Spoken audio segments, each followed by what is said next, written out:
All right, welcome into the Chase and Big Joe show right here on 102.5 The Game. Thanks to Corey Curtis and Jake Lyman. Next month up, 3 hours. DVD will come your way at 3 o'clock today, but we got you till 3 o'clock today. Chase McCabe is off today.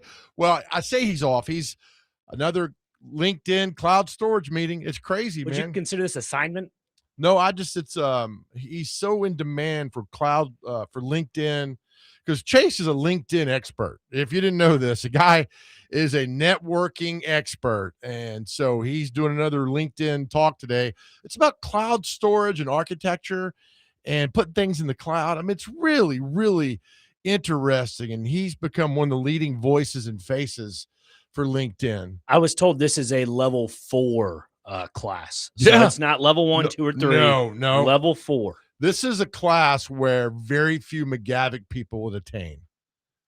And you were one of 3, is that correct? I got to level 2, right? Now, all you rich kids that went to FRA and Ryan, like you and Jim Wyatt and Mike Keith that went to BGA, all you punks, you guys get level 4. So we're good. Anyway, that's where Chase is. Dr. Crane in studio. Brando behind the board. Brando, I was thinking, what is your favorite Brando movie? Do you know any Brando movies? I'll be honest, I don't. I need to brush up. That's okay. You know one. It's got to be one of the Star Wars movies, right? Oh, my God. No. How dare you? No. Damn it. Brando was Superman's father, and the first Superman came out in 78. Really? I did not know that. He played either Jor-El or Kal-El or whatever his name is. It was in that one. But Brando, come on, man. He gets one more shot. What do we think Nick is? He's in the what? Mafia. Yeah. What's the greatest Mafia movie? I mean, it's got to be Goodfellas, right? Oh. Go. Not in the mob, by the way. Marlon Brando, Don Corleone. Godfather. Godfather. Yeah. That's Also, he was in Plan 9 from Outer Space. Do you recall that movie? Was he? Bela Lugosi. I didn't know that. Yeah, I think he was a part of the movie of some sorts. So Brando, now people ask you what movie your favorite movie. Apocalypse Now was a great Brando movie. Ooh, okay. Superman, Godfather, Cat on a Hot Tin Roof, On the Waterfront. On the Waterfront's a really good movie because he could have been a contender. You'll watch it. I'd like a book report by tomorrow on all those films. I will work on that. 1 or 2 pages, Joe. Just one. Does it need to be MLA format? No, we don't like Major League Baseball doesn't count here. Okay. That's MLB. MLA. Oh, okay. MLA. Times New Roman 12 font. Right. Yeah, I could do that. I always started my book reports like the night of.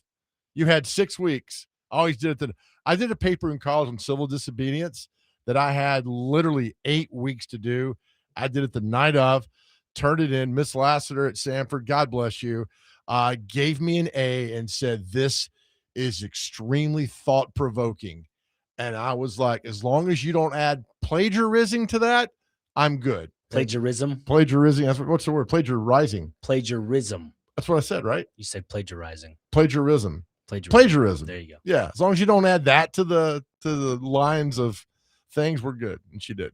And so extremely thought-provoking.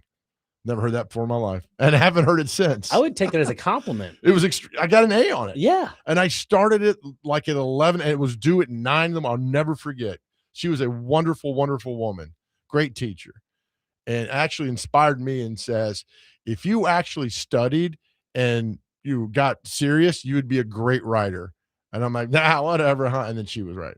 See, I envy people like that. They have a natural talent for doing something, and they don't put all the effort into it. Like a buddy of mine, I went to grade school with Danny.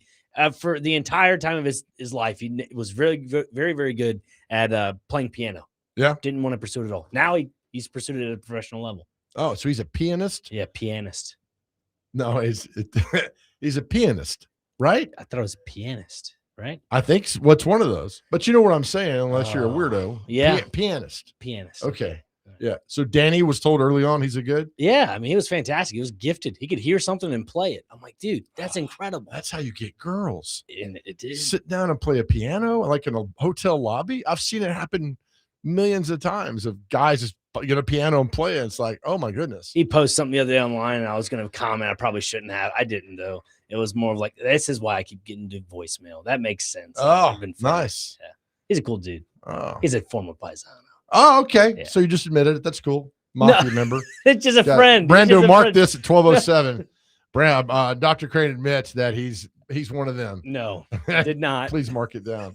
What's our World Cup update? World Cup update. Cristiano Ronaldo yesterday scored 2 goals in their 5-0 win over Uzbekistan. And for those that are wondering why Uzbekistan's in the World Cup, it's their first ever World Cup.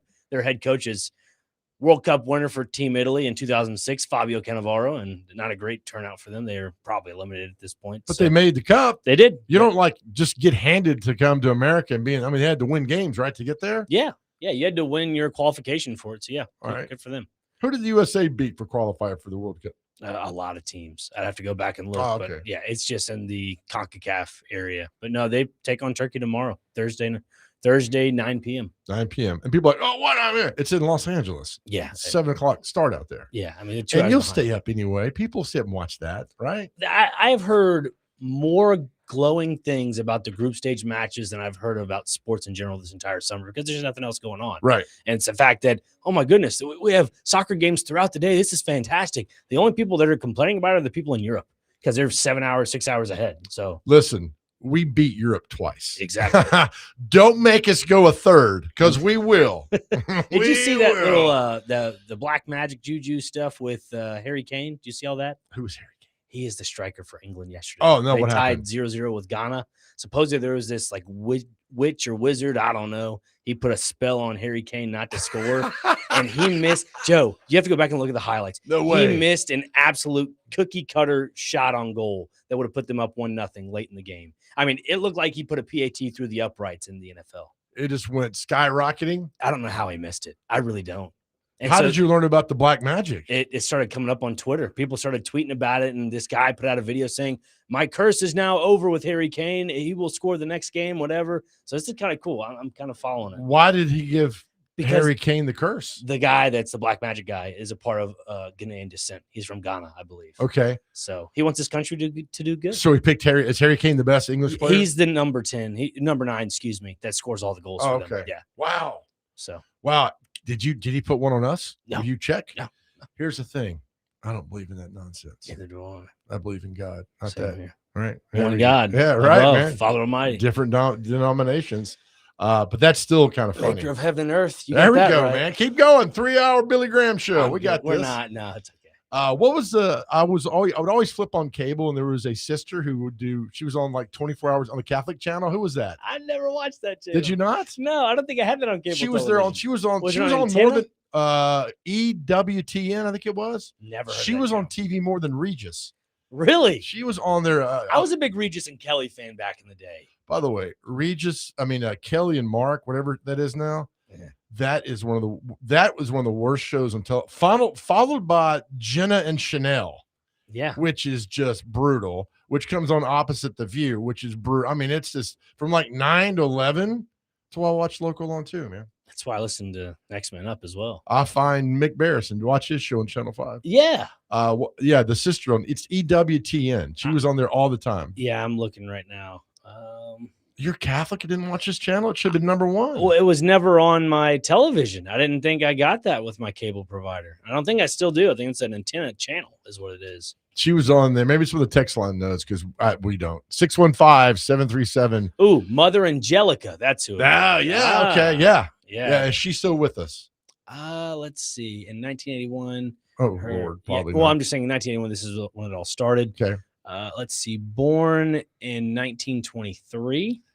Yeah, I'm saying she's not. That's okay, though. Yeah. So, yeah, nothing else has come from that. But, yes, Mother Angelica. Maybe these were all like taped things that were on there. I believe so. I'd stop by. I mean, when I was back in the day when, you're sitting around, a little working off a hangover and you're like, you feel guilty. And so Mother Angelica would make the world better for you. Couple Our Fathers, you're good to go. Right? It's all back ready to go for the night that's vastly approaching. Can I state something real quick? Yeah. Do you need a lawyer? No, I don't. Okay. Everybody listening, if you're wondering why Joe's a little up and down right now, he's without a computer. I tell people that. Well, because you need a little. I left my backpack at home. I had a lot okay. going on. I left it at home. I get here. I'm like, where's my back? I was like, then you realize you don't have. So well, the reason like my power source. The reason being says your eyeballs are going everywhere behind me. I'm like, what's going on? Is there like an alien behind me? What's going on here? I mean, we got my phone, man, but my computer's got the celebrity birthdays, the what days. I mean, it's got everything I need to go and check things out. And I don't have that. 4312 says Apocalypse Now is a great movie. Apocalypse Now. Brando, Yeah. that might be the movie because you need to watch I'd like a book report on that by end of the show today at 3. Apocalypse Now. Can you do that? That might be a little difficult, but we'll do what we can. Didn't ask about that, pal. Just said 3 o'clock today. And I don't want the That's Wikipedia version of Apocalypse Now. I think who died on that set and came back to life? Was it Martin Sheen or was it Robert Duvall? Some actor died on that, had a massive heart attack. Or was it Brando? One of those, not you, Brando, the other Brando, had a heart attack on that movie set. Looking right now. I think it was Martin Sheen, suffered a near fatal heart attack during the grueling 1976 film Apocalypse Now in the Philippines. He was airlifted to a hospital in Manila, and legally pronounced dead while being rushed to the facility through a successful resuscitation and ultimately recovering to finish the film. Now that right there, that's a bonus. That's a pay raise. Right? I don't care what anybody says. The budget through the roof. Yeah. But you were dead. I'm back now. Yeah. So you're back at making So if he would have died, we would not have had West Wing. It says here's a heart attack happened at the age of 36 with severe exhaustion, stress, and heavily drinking lead. Oh, I'm sorry. Never mind. Heavily drinking led to the heart attack. Yeah, sorry. There was like lead. It went lead, ... I was like, wait a minute. What? And lead spelled differently. That's too, okay. So, yeah, I also couldn't help but to look it up, and apparently the whole movie is 2 hours and 33 minutes long. Oh, okay. Well, that's about as long as you got to give me a book report. Yeah, I've got about 10 minutes to write this afterwards. You got this done, man. Chase and Big Joe show is sponsored by the Omni Nashville Hotel. We'll be giving away some Nashville Cats tickets today, Joe. Yep. Just trying to help you out with no computer. So. Thank you. Now, our question of the day, this is the debate 2 years ago, and it's the debate again that rages, and I am prepared to die on this hill, all right? I'm prepared to die on this hill. 615-737-1025, and it came up last night. It came up Monday night in conversation, and today we're going to put it to rest. Our question of the day is, what is the best cut of French fry? I'm telling you right now, curly fries should be retired because they're that good. Curly fry is the best French fry. So our question of the day, we're putting this to rest after today. We did it 2 years ago. We're going to do it today because this has come up in conversations the last couple of nights. What's the best cut of French fry? Now you got curly, you got waffle, you got crinkle, shoestring. Oh, yeah. Okay. You got regular steak fry. Good Lord. Parmesan fry. But that's still a fry, though. You just add seasoning. Yeah. That's like a regular fry. Yeah. Right? I got the regular fry. Yep. So there's wedge. Did not say is wedge. Wedge is like no. Is it? Yes. Is wedge not the drunk uncle you put downstairs during parties? You could say so, but the wedge, it has a lot of fun. There's a lot of flavor in the wedge. That's the thing. There's a lot of flavor in that. So where do you stand on curly fries? You better answer correctly, pal. They're in the fry family. No, they're in the fry family. What's your favorite? It's the shoestring fries, J. Alexander's, hands down. They're small though. But there's so much flavor. You can put 1,000 of them in your mouth like you're not even gaining a pound. I don't know about that. Would you rather eat multiple wedge fries after a big old burger and you're thinking, man, I'm really full, or you eat a beautiful prime rib sandwich that you're not full from and you eat like thousands of shoestring fries and you're still not full? I'd rather have that because that's more of a fulfilling thing. It allows my mouth to salivate and enjoy the salty flavor of the shoestring fry. I'm telling you, Arby's, like a week ago, I got a beef and cheddar and I got fries, and inside the fry was a curly fry trying to escape.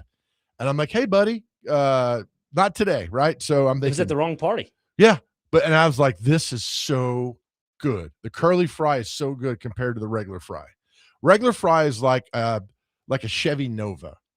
It's like there's just a car get you from A to B, right? Nothing Honda fancy.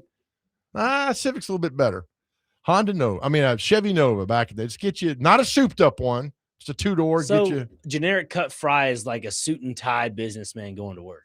Yeah, I would think so. And then you got the curly fry. That's a guy that Curly fry is a guy on South Beach of Miami. He's like, I got free drinks, I got food, I got ladies. Come on in the club, boys.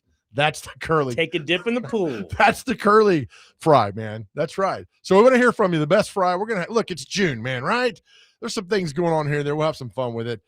This is the anyway. 615-737-1025. Love to hear from you on the best cut of fry. We're going to put it to rest today. This will be an official final poll. Thanks to our great 1025 The Game listeners. We got much more for today.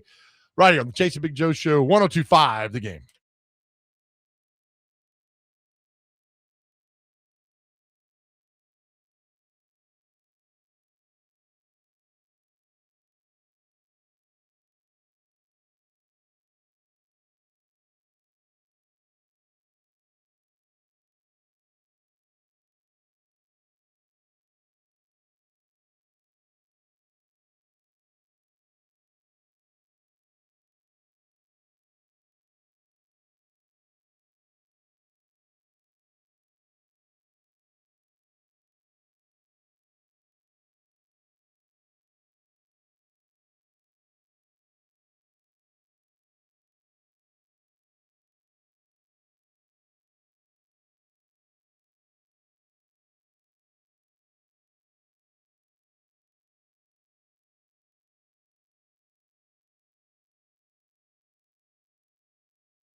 All right, welcome back here to the Chase and Big Joe Show, 102.5 The Game. Chase McCabe off today. Dr. Crane in studio. Brando behind the board, working on that book project that I need by 3 o'clock today.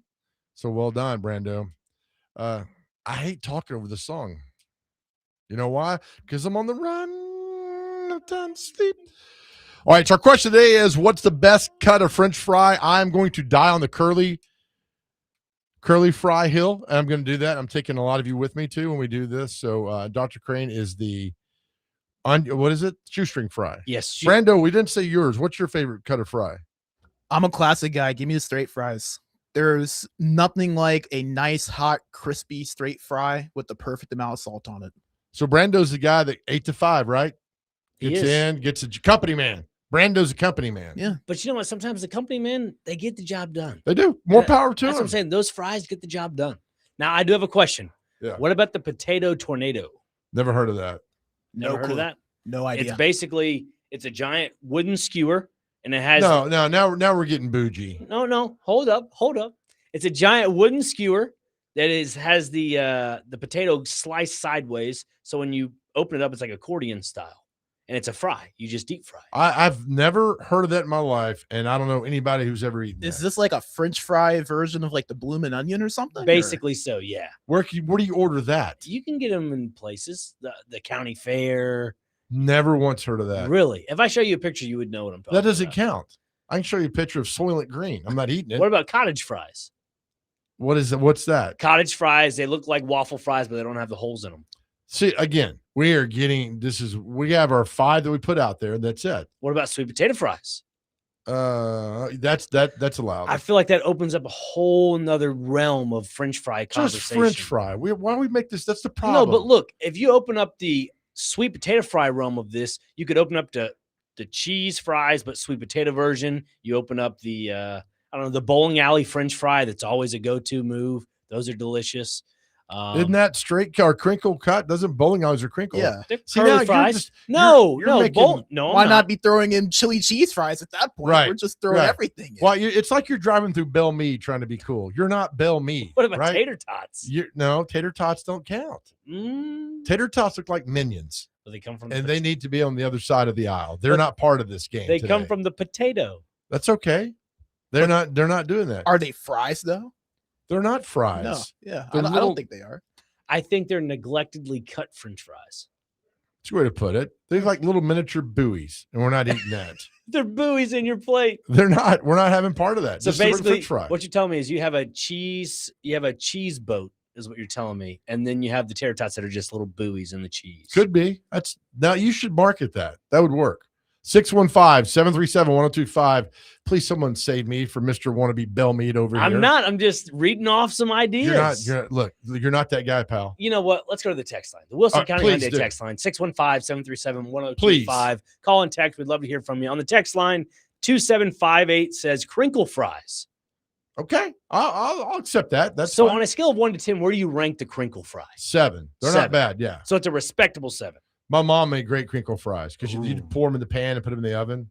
It required no work, but yet I was mesmerized by her. So that's good. Peanut oil? Seed oil. Seed oil. Oh, Yeah. okay. Yeah. Her and Not Robert Solid seed got oil. into an argument. Interesting. What else you got? Let's see. 8388 says, and this is Devin and Dixon, Arby's curly fries are goated. Yeah, thank you. Thank you. We need to put Devin up on the rafters as one of the best texters ever. All They right, are. Let's see here. 4312 says curly fries are the 1971 Dodge Challenger with a 426 Hemi in it of the fry world. Still outrun everybody else. That's right. Okay. Thank you. I'm not sure if that's a compliment or not. I would take that as a compliment. Sure, I will today. It's like Joe Dirt said, that thing got a Hemi in it. Right. You're about to find out. 1915 says the crinkle cut is the gold standard. It's a good one. That's a good way to put that. But is that the best? Is the crinkle cut, is that the one where you go to like your local baseball stadium and they got the crinkle cut fry? Is that what I'm getting at? Where Not at all. Has the little ridges in Well, it. it's got but ridges, It's square. But you don't have. It's not. You know what I'm talking about? It's The like a square. big fat cigarette. Yeah, it's like a stogie. Yeah. Okay, yeah. But but they're good. But are they the best? We're asking. This show only wants the best. That's fair. That's fair. Let's see here. 3337 says shoestring go-to is the Steak and Shake kind. Okay. Get a cup of liquid cheese to dip them in. Oh, that sounds so good. Steak and Shake's where it's at. And they've got really good shoestring fries. It says also want to give a shout out to air fryers. Before there was no good way to reheat French fries. Now there is. Air fryers are game changers. Yeah. You have one? Heck yeah, I do. Yep. What are you frying there? What do you Bagel air fry? bites. See, that was a conversation we had last Thursday. Bagel bites or pizza bites? Well, the problem with pizza rolls Pizza rolls. is that they're either cold or they're nuclear hot and they're going to burn your esophagus and you're going to die. Why can't you just do the full sandwich? You get 2 bagel bites, you put a pizza roll in the middle of it, you bite down on it. No, it's too much. Not because too much flavor? Did you watch West Side Story? Two gangs don't get along, and the bagel bites and pizza rolls gangs don't get along. I've seen it, man. It's not pretty. Okay. They do not get along, and so it's a lot of fighting, a lot of, and I don't like that at all. So here's one on here. Scott on the text line says crispy crinkle fries. We're now are they just like right out of the oven? Either they're right out of the oven or they're a little overcooked because you got to have them crispy. I don't mind that. Those are good.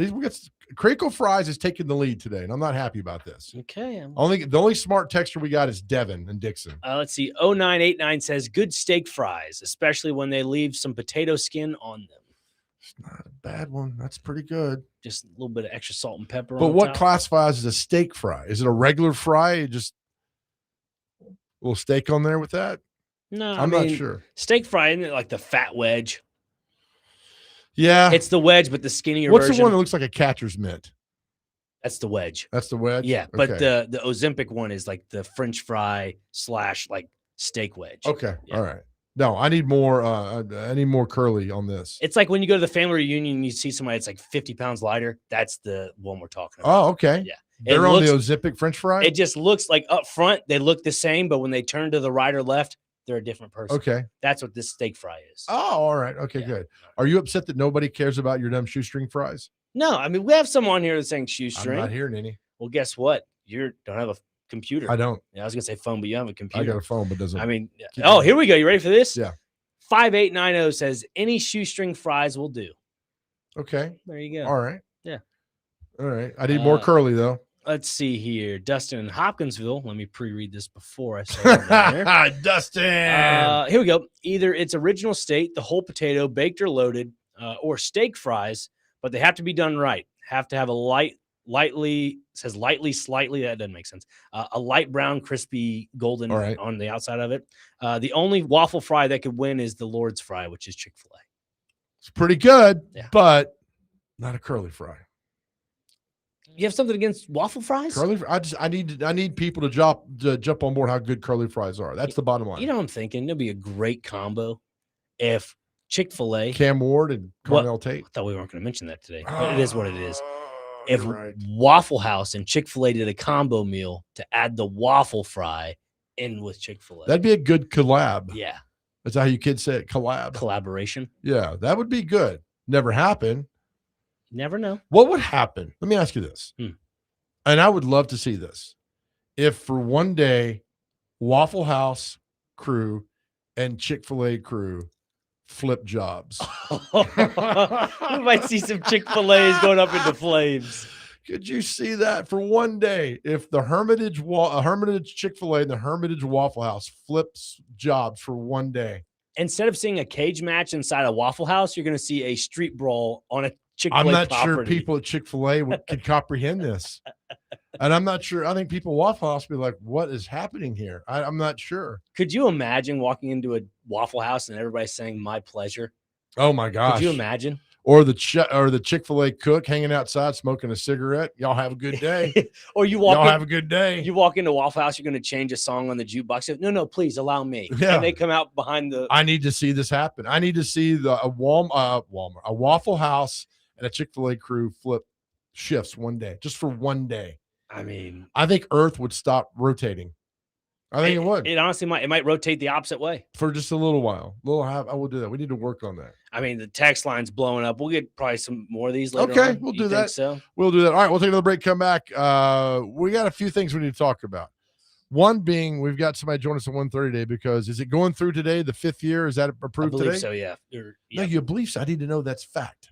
I'll double check for you in the break. How about that? Because our board today, it's all about legal stuff and the world of athletics, and it drives me crazy that we're involving lawyers in this when they should stay away. We can just talk about regular things in the sports world. Anyway, we'll get into it all next year. This is the Chase and Big Joe Show right here on 102.5 The Game.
All right, welcome back to the Chase and Big Joe Show, right here 102.5 The Game.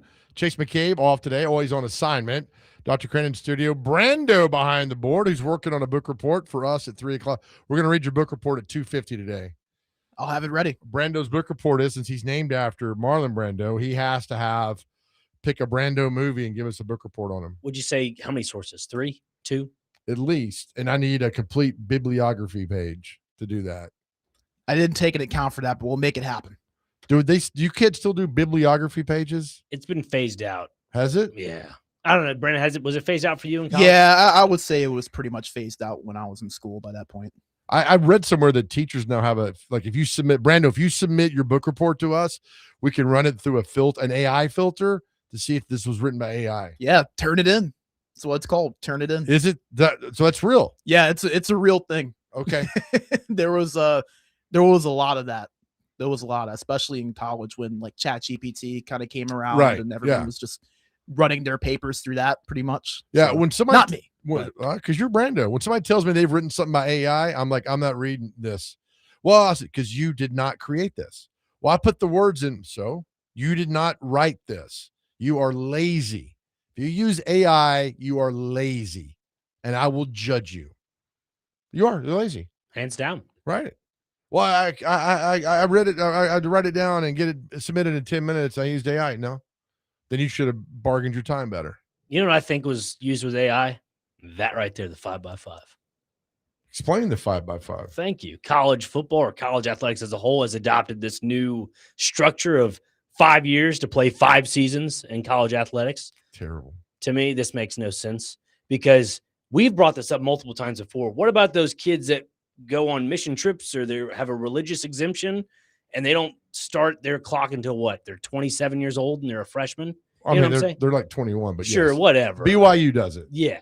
Why is that not being talked about? Yeah, you're right, man.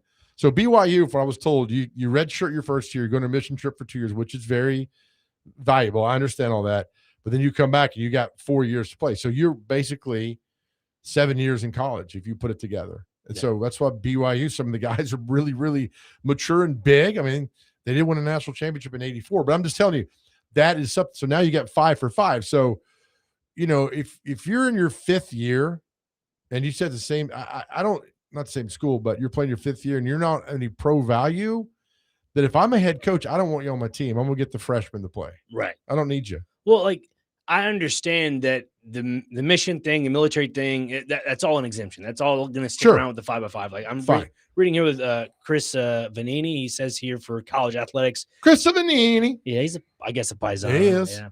5 years of eligibility, no red shirt or extensions. Clock starts at 19 years old or college enrollment, whichever is earlier. Here are the exemptions: pregnancy, military, and mission. Okay.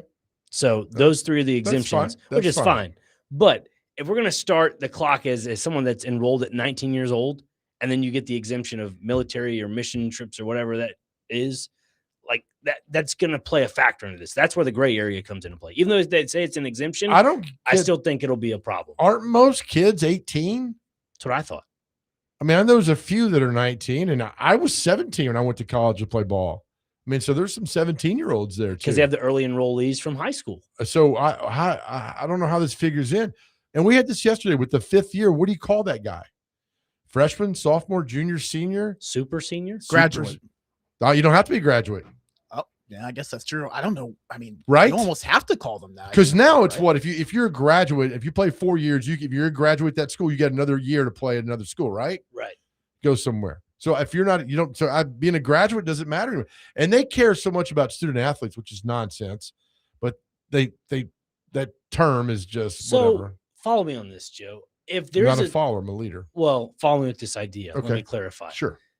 If there's a player or student athlete that struggles in class, that needs extra assistance. A lot of us did. Yeah, I'm hand up. I was one of them. Me too. But say there's a player or student athlete in this case that is struggling in class and needs an extra year of eligibility to finish his degree. I guess that doesn't really apply because of the 5 years to play 5 seasons, and you can go back and get your degree whenever. Well, you could go fall, spring, and summer. You should be able to get your degree in 4 years. I know, but what I'm saying is there's going to be somebody out there that's probably going to try that. That's what I'm saying. Yeah. There's going to be an athlete out there that's saying, hey, I need to finish my degree. But why are we doing this? This is the why are we did it? I'm telling you, it'll be 6 years within 5. Yeah. And on and on and on. What I'm saying is this is the new normal where there's going to be new loopholes into trying to extend your time in college, unfortunately. Yeah. I mean, you blame Pavia for starting this? You could say he was the beginning domino to this entire rest of everything falling under. I mean, you could say that. I wouldn't say all of it is on Pavia, but I think it's more.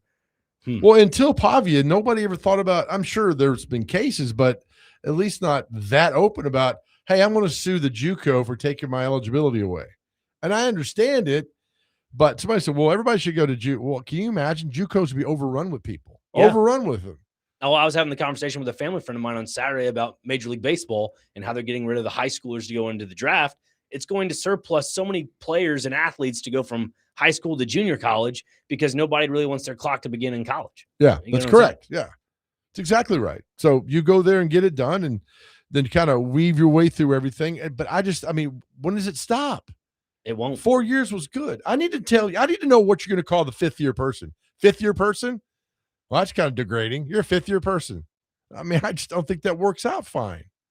I don't know. Call them the palm. I don't know. Do scholarship limits, are they still the same? Do they go down? I mean, coming up at 1:30, we're going to talk to our buddy, the coach, Walt Wells, about what this means for him and recruiting and everything that goes on. Because now that's on top of NIL, now you got this to do that. Yeah, and that's what I'm thinking. I think this structure, the 5x5, also is trying to equal out the NIL value of everything for like players that, and this was also on the board, we can get into it now a little bit, but the College Sports Commission exempting the NIL deals from $600 to $15,000. But if it's over $50,000, they have to collect. So, which leads me to think of, like, you get what I'm saying? Like, you're going to have to start really following the details of each player now, right? Or each athlete of what they're making. It's a whole new world, and I'm not sure we're ready for this world. No, and this is another structure for the NCAA to say we have a little bit of power, but not a lot. I read last night, I was reading the top 10 SEC transfer players, and it was like, in South Carolina's got a tackle who came in from NC State, and they're paying him like $3 million or allegedly that. And it truly is the wild, wild west. Now you add the 5th year. So there's going to be a lot of hard conversations after the 4th year when Nick Frazier goes to Coach Joe and says, hey, I'm looking. He's like, yeah, Nick, we're going to move on, buddy. Appreciate your time here, but we're going to move on. So what about this as well? What if there's a junior college, and you know how baseball has a farm system? I don't know if this really works. Correct me if I'm wrong. Say after their sophomore year, they have 2 years, right? They go to a junior college. Does that now play against their clock or no? I think, example, Cam Newton. Yeah. Went to Florida, got in trouble, went to JUCO. Correct. Ended up at Auburn, Heisman Trophy winner, one of the best players ever. It did. It affected. Yeah, he had to use a loss of year of eligibility. You should. You're playing football. You can't go on forever with this. You can't. Well, I'm just saying now with the new era of college athletics, I don't know if that would play a factor into it, but I guess once you start in D1, then that's where it all. Then I could go, okay, if I started D1 and I played 2 years, freshman, sophomore, and I go to JUCO for 6 years to get my associates, am I allowed to come back? Because I'm not in NCAA, I'm in JUCO. Right. But is the clock running? 5 and 5, but I left for 5 years. Nobody knows, man. It's just complete and utter chaos. That's why if I'm let's say a college coach, like for example, let's use Kirby Smart because he has a really good recruiting system at Georgia. Right. Why not find a local junior college? Normally it's, I'll use Mississippi State as an example. Better example. EMCC. They had the whole Netflix doc. Yeah. They were one of the top community college JUCOs of all of the United States. Right. Have those players play there. And then when they're ready, so it doesn't go against their eligibility, bring them on up. They do. Yeah. Dude, my roommate in junior college was a Georgia Tech signee and got hurt. Bill Curry left Georgia Tech, went to Alabama. Bill Curry did not want him in Alabama, so he played JUCO with me. Then he transferred to JUCO, Mississippi for 2 years and kicked ass. Then he goes to Ole Miss and becomes an all-SEC running back, gets drafted in the pros and played for Saban and Belichick and Cleveland and all that other stuff. How many years was he in college? 3? Excluding JUCO? 2. Okay. 89 and 90, yeah. So he was still the correct age when he was a junior and senior. Yeah, but he ended up being JUCO. 3 schools, but two of those were junior colleges and got it done. And that's fine. I mean, you do what you do. And, right. you transfer within, and then but you lose your eligibility. But that's what I'm saying, though, is like if you were to go to a junior college your first year before you even enroll into a D1, D2, D3 university, the clock, I guess, doesn't necessarily start. Well, that was Pavia's thing. It was like Right. you took my eligibility away from me, so I need to play the 4 years to do that. But that's what I'm saying. He went to New Mexico State. He went to New Mexico Military College for JUCO, Right. then transferred to Mexico State for 2 years, Right. and then Vanderbilt for 2 years. But he played in Mexico. Was it 2 years in JUCO? That's 6 years of football. That should not have been allowed. Right. I'm a hard ass on this. That's I fair. just you keep extending now with NIL. These guys will go on and on, but I'm telling you, there's going to be some uncomfortable conversations between football coaches and fifth-year seniors about being on the team. Because you're fifth year and you're there, and I got a guy who's a freshman needs to play because I know I got him for 3-4 years. Fifth-year guy, hey man, thanks for all you done. Take care. Those conversations are going to happen. You better be prepared for it. Yeah. Look, if I'm another league, a professional league like the CFL, I'm claiming the rights of a lot of these guys that probably would go in the 6th, 7th round. Yeah. Claim the rights of them immediately. If they don't get signed, the CFL grows a better product. I watch CFL games all the time. They're fun. They're not the NFL. I get that, but they're fun. There's great history there and good teams and good players. The And Grey all that. Cup. Mentioned a guy Grey like Cup. John Candy. It was in his little documentary Right. about him being, I think, Friend of the show, Chris Gaines, linebacker at Vanderbilt, won a Grey Cup with John Candy in Toronto in 91, I think it was. oh, the more you know. Yeah. I'm a wealth of nothing. No, you're a wealth of something. Mm-mm.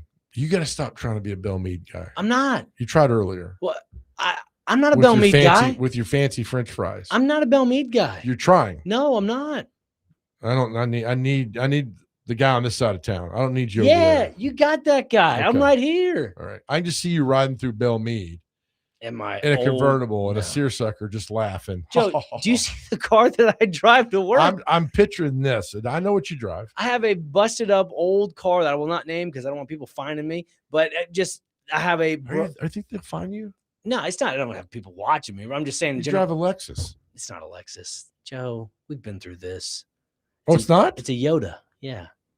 I didn't know. I thought it was a Lexus. No, does that have an L on there? No. There's an L over here. All right, let's take another break. So Come back. kind. Brando, you still working on that book report? Working hard. All right, thanks, buddy. We're not really sure what we're doing there. We're just talking. We're having a good time. Chase is off today. Dr. Green Studio. Brando behind the board. This is the Chase and Big Joe show right here, 102.5 The Game.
Now I need a nap. Thanks, Brando. Welcome back to the Chase and Big Joe Show right here, 102.5 The Game. Get your traffic on the 7s, weather on the 8s. We have some reaction about the 5-on-5, right? Yes, indeed. We're not talking church basketball either. No, we're talking about the college athletics 5-play-5 rule, or I guess structure they just implemented. Jacob says on the text line, Jacob says partly 19. I bet because many parents are holding their kids back in middle school and elementary school for sports. Weak move, by the way. I don't know if we're going that deep. If you're really thinking that far back, Oh, they are. well, then parents are looking at their kids as an investment, not as. Yes. That's so sad. There's a lot of parents have held their kids back. Look, when I went to the doctor and my parents found out I was not going to be 6 foot, they said, all right, go have fun. Oh, man, I'm sorry. Yeah, You can get lifts, though, right? You wear lifts, don't you, around here? I don't wear I thought you did. lifts. No. I thought they got you up to about 5'5". I am 5'5".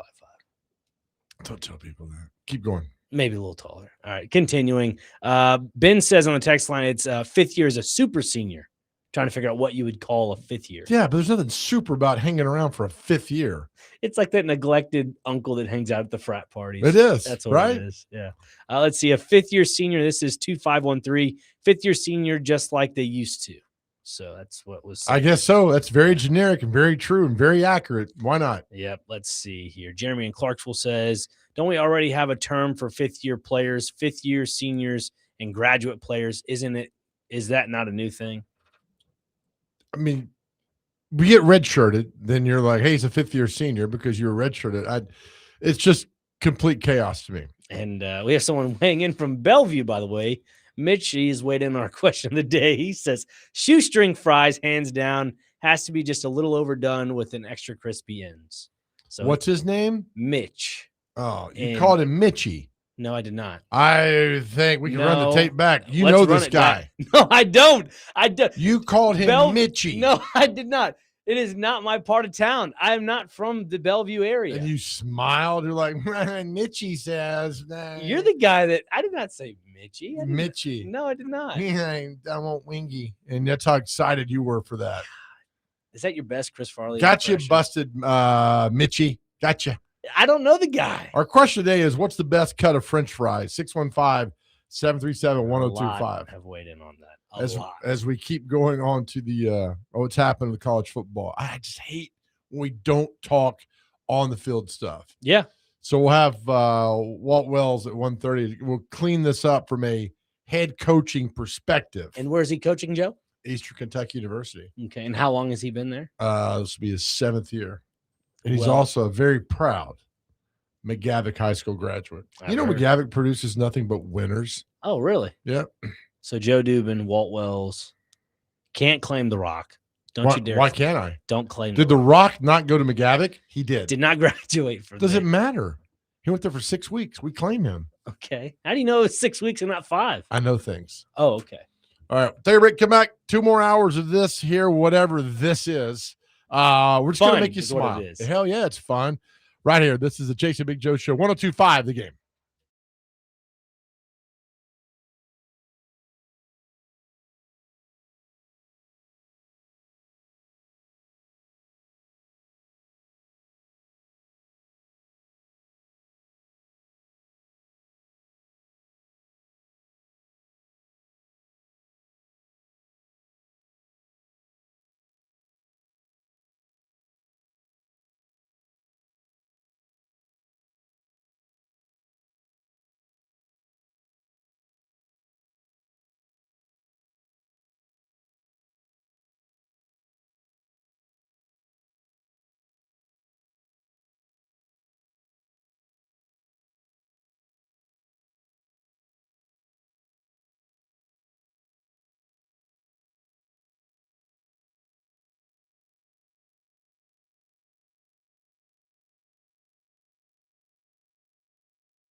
All right, welcome back to the second hour of the Chase and Big Joe show right here, 102.5 The Game, brought to you by the Omni Nashville Hotel. Our question of the day is, a lot of people have weighed in on this. What's the best cut of French fry? Don't get all crazy and bougie like Dr. Crane did with his Bell Mead explanation on fries. Just keep it simple. Curly, crinkle, waffle, regular, shoestring, whatever fry that is. Sweet potato. Sweet potato. Keep it simple there. Real quick on the NBA draft last night. Nate Ament went to Milwaukee. Correct. But Darius Acuff Jr., the guy from Arkansas, we saw a great player. I mean, Fantastic great player. How disappointing is it to get drafted and you're heading to Sacramento? Doesn't seem fun. Right? I mean, from Sacramento, that's great. Tell me how great. That's wonderful. But when you've got like Boston and New York and Philadelphia and Chicago and just some really big market teams. Yeah, and like, oh, you're going to Sacramento? I mean, name the greatest Sacramento King of all time. Vlade Divac, did he play there for a little bit? White Chocolate, wasn't he? Jason Williams? Yeah, wasn't he the point guard for Sacramento? He was with the Grizzlies for a while. I remember that. Yeah. I don't know. I mean, did Mitch Richmond play for Sacramento? It was great from Kansas State, player back in the day. But for Sacramento Kings, I mean, is that like the Arizona Cardinals to us? I would say so. Either that or the New York Jets. They're like that's New York, though. You got the big market. But the Jets are just no. I mean, they've won a Super Bowl. What's his Stojakovic? Didn't he play for the Kings? Stojakovic, the kicker from Indiana. Yes, Peja Stojakovic. Thank you. Okay. Yeah, I forgot his first name, but yeah, Stojakovic. Let's look up some iconic ones.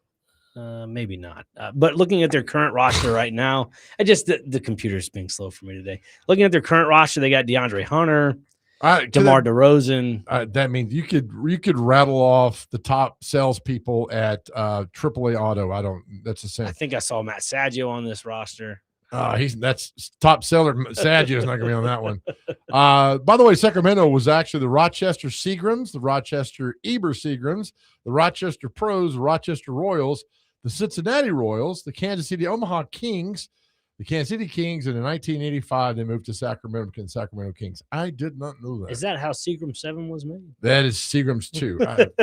But I'm thinking of they won an NBA championship in 1951. They've won no conference titles. They won a division title 3 years ago? Yeah. The Kings did? Yeah, I think with DeMar DeRozan, right? And De'Aaron Fox before he got traded to San Antonio. Yeah, it was DeMar DeRozan. Actually, it might have been pre-DeMar DeRozan. It was De'Aaron Fox, Malik Monk, Domantas Sabonis. It was the Light the Beam team because they had a beam that would light up from their arena that they would hit every time they won. Yeah. Was Keegan Murray on that team? He was. Okay. Yeah, he was a rookie that year. Yeah. And then that was not when Russ was there, correct? No, Russ was just Clippers. there this past season. Okay. They lost to Golden State that year in 7 games. That's right. Great memory. I mean, also, Texans kind of grilling us right now, Joe. Harrison Barnes played for them for Chris Webber. He was on that team. Yeah, Chris Webber, iconic Sacramento. Vlade Divac. Yeah. There's a few. I don't need Kings names like Alabama. He played at Duke. He's a big center. I can't pronounce his last name. Sorry. Played there for a year. I don't consider that like a King player. I mean, I need you to play the majority of your career with the Sacramento Kings. There's not many of them from like the last 30 years. The closest you probably would get, and I mean, even Chris Webber did not play most of his career in Sacramento. Would I guess the equivalent for the Sacramento Kings, looking at them from an NFL, comparing them to an NFL franchise, I'm trying to find an NFL franchise that is basically the farm system for another team. Because that's what the Sacramento Kings are to the NBA. So Mitch Richmond played 8 seasons there. That's a tough one. I mean, I kind of have an answer, but I don't like it. I was ignoring. What did you say? I said, I'm trying to figure out what would be the best NFL franchise to compare the Sacramento Kings to, that they're the farm system for another franchise. Oh, that's a good one. I mean, the Cardinals are terrible. They're not really a farm system for another team in the NFL. That doesn't really apply to this. I get what you're saying, but a team with the same impact as the Sacramento Kings would be the Cardinals. You can't say the Dolphins. The Dolphins were competitive in the 70s and 80s. Minnesota Vikings, maybe? Vikings are 0-4 in the Super Bowl. They're always could be. What are the Vikings? The Vikings have done nothing. And they've got great talent. They've done nothing. I mean, feel that like team the in Vikings have been more competitive though. Sacramento's made the playoffs once in the last 20 years. That's fair. You're absolutely correct. Yeah. And the Jets now have the streak of 09. That's the last time they went to the playoff. But yeah, 20 years, the Kings one time. That's terrible. Yep. They've been one time in 20 years. Poor Darius Acuff Jr. Carolina Panthers, maybe? No. They've been to 2 Super Bowls. Yeah, I keep forgetting about that. Yeah. I mean, they've been very competitive. Should have won the Brady one. Would it burn our text lines to maybe throw out that the Titans might have a case here?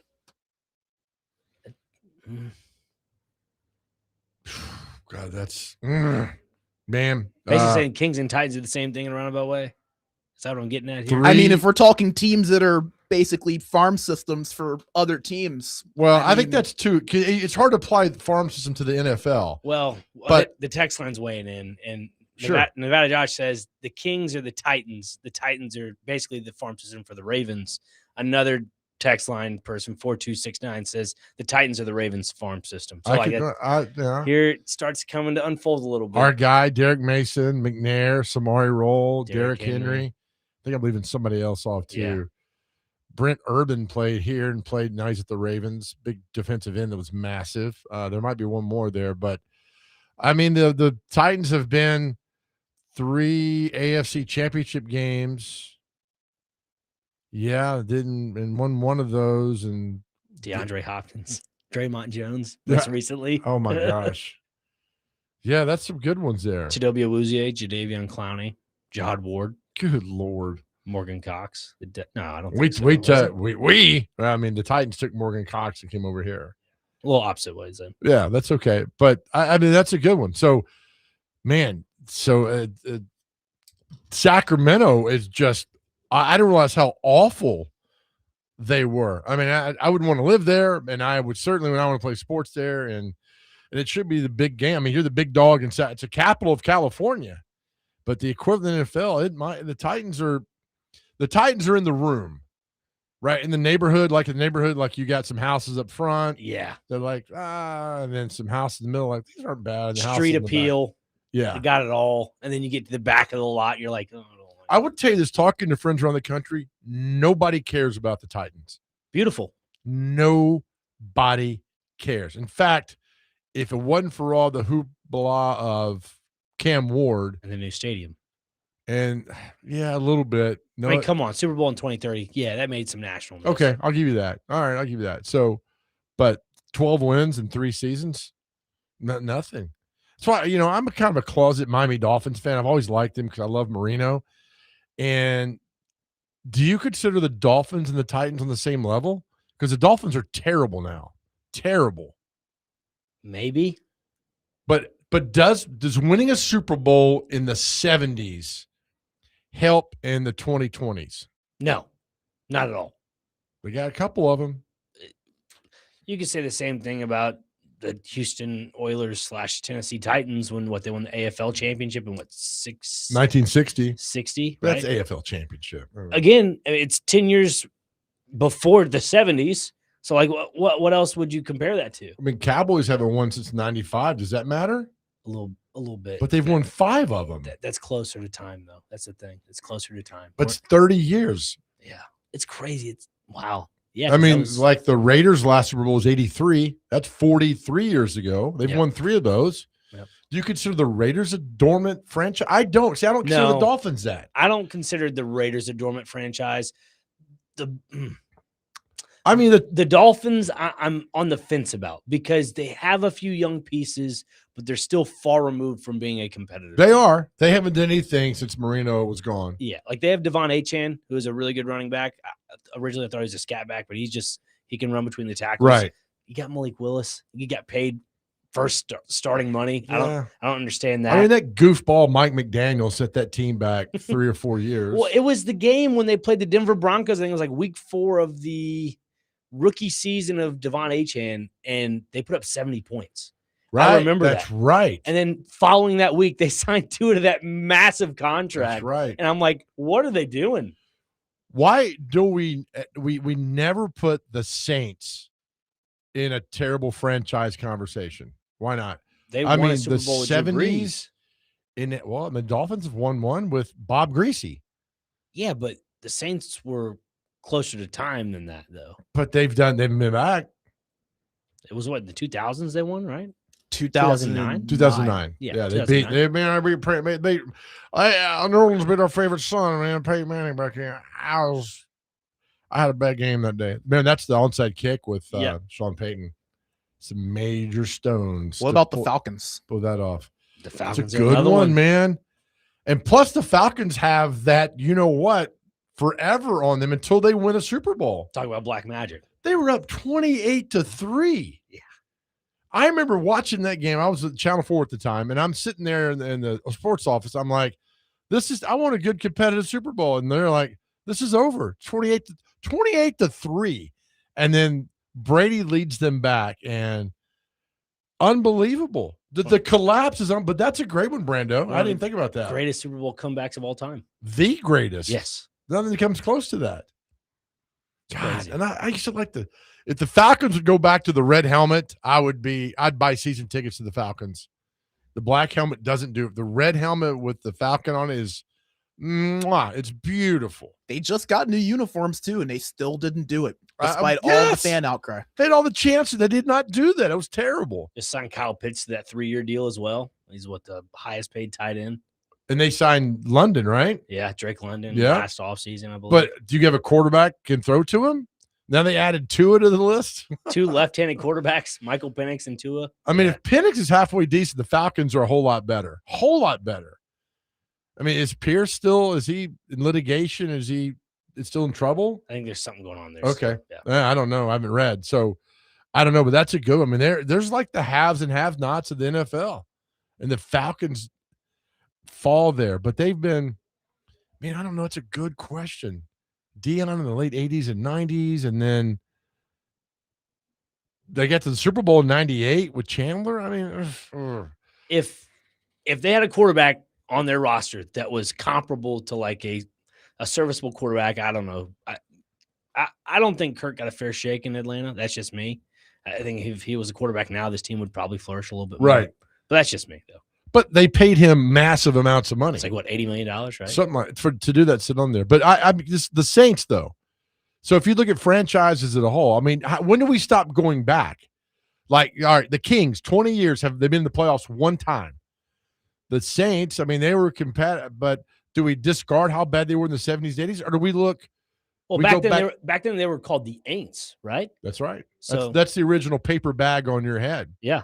And they were awful. So I don't know when you go back for, is it 20 years? Is it 25 maybe? I think 25 is where we're at. Okay. For me, it'd be 25 because I'm 27. Well, they look back on like championships for a city. Like Nashville starts in 98. Has not won a championship in anything. That was the inception of like all the sports teams. Right. Raleigh's won 2. Hell, Vegas has won 3 with the Golden Knights 2. And then they've not, just 2. But still. Well, I'm including WNBA, Las Vegas Aces. I guess. Just putting that in. Professional for yeah. But I'm going with the big 4. Yeah, I understand. And I don't know like I said, Miami, if you go back 25, Marino tired after the 99 season, and they haven't really done anything at all.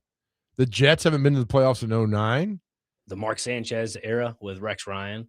Yep. And that, I think they did not go to the 09 was the Colts beat them in the AFC Championship game maybe in 09? New England? No. New England, because that's the Colts went to the Super Bowl. Yeah, Colts. Because that was Bart Smith talked about it on Get Up one time. It was him. Yeah. 09. 09. And then they just collapsed after. They've been terrible. But they got to the AFC Championship game in 98. Got beat by the Broncos when Parcells was there. But there's teams that need to be included in this, and they're really like anybody else. If you exclude the Brady era in Tampa Bay, like what about the Commanders? Yeah, that's true. They're terrible. Commanders / Redskins. They went to 2 years ago. They went to the AFC Championship game, right? AFC Championship. I'm sorry, NFC. NFC. Yeah. Didn't they? Who beat them 2 years ago? Was it the NFC Championship game? Philadelphia beat them or San Francisco beat them? Jane Daniels. Remember they beat Detroit. They went on the road and beat Detroit in the playoffs. But was that the NFC? Jane Daniels. Yeah, they went to AFC. Philadelphia beat them. Philadelphia beat them. You're right. Damn right I'm right. 24-25.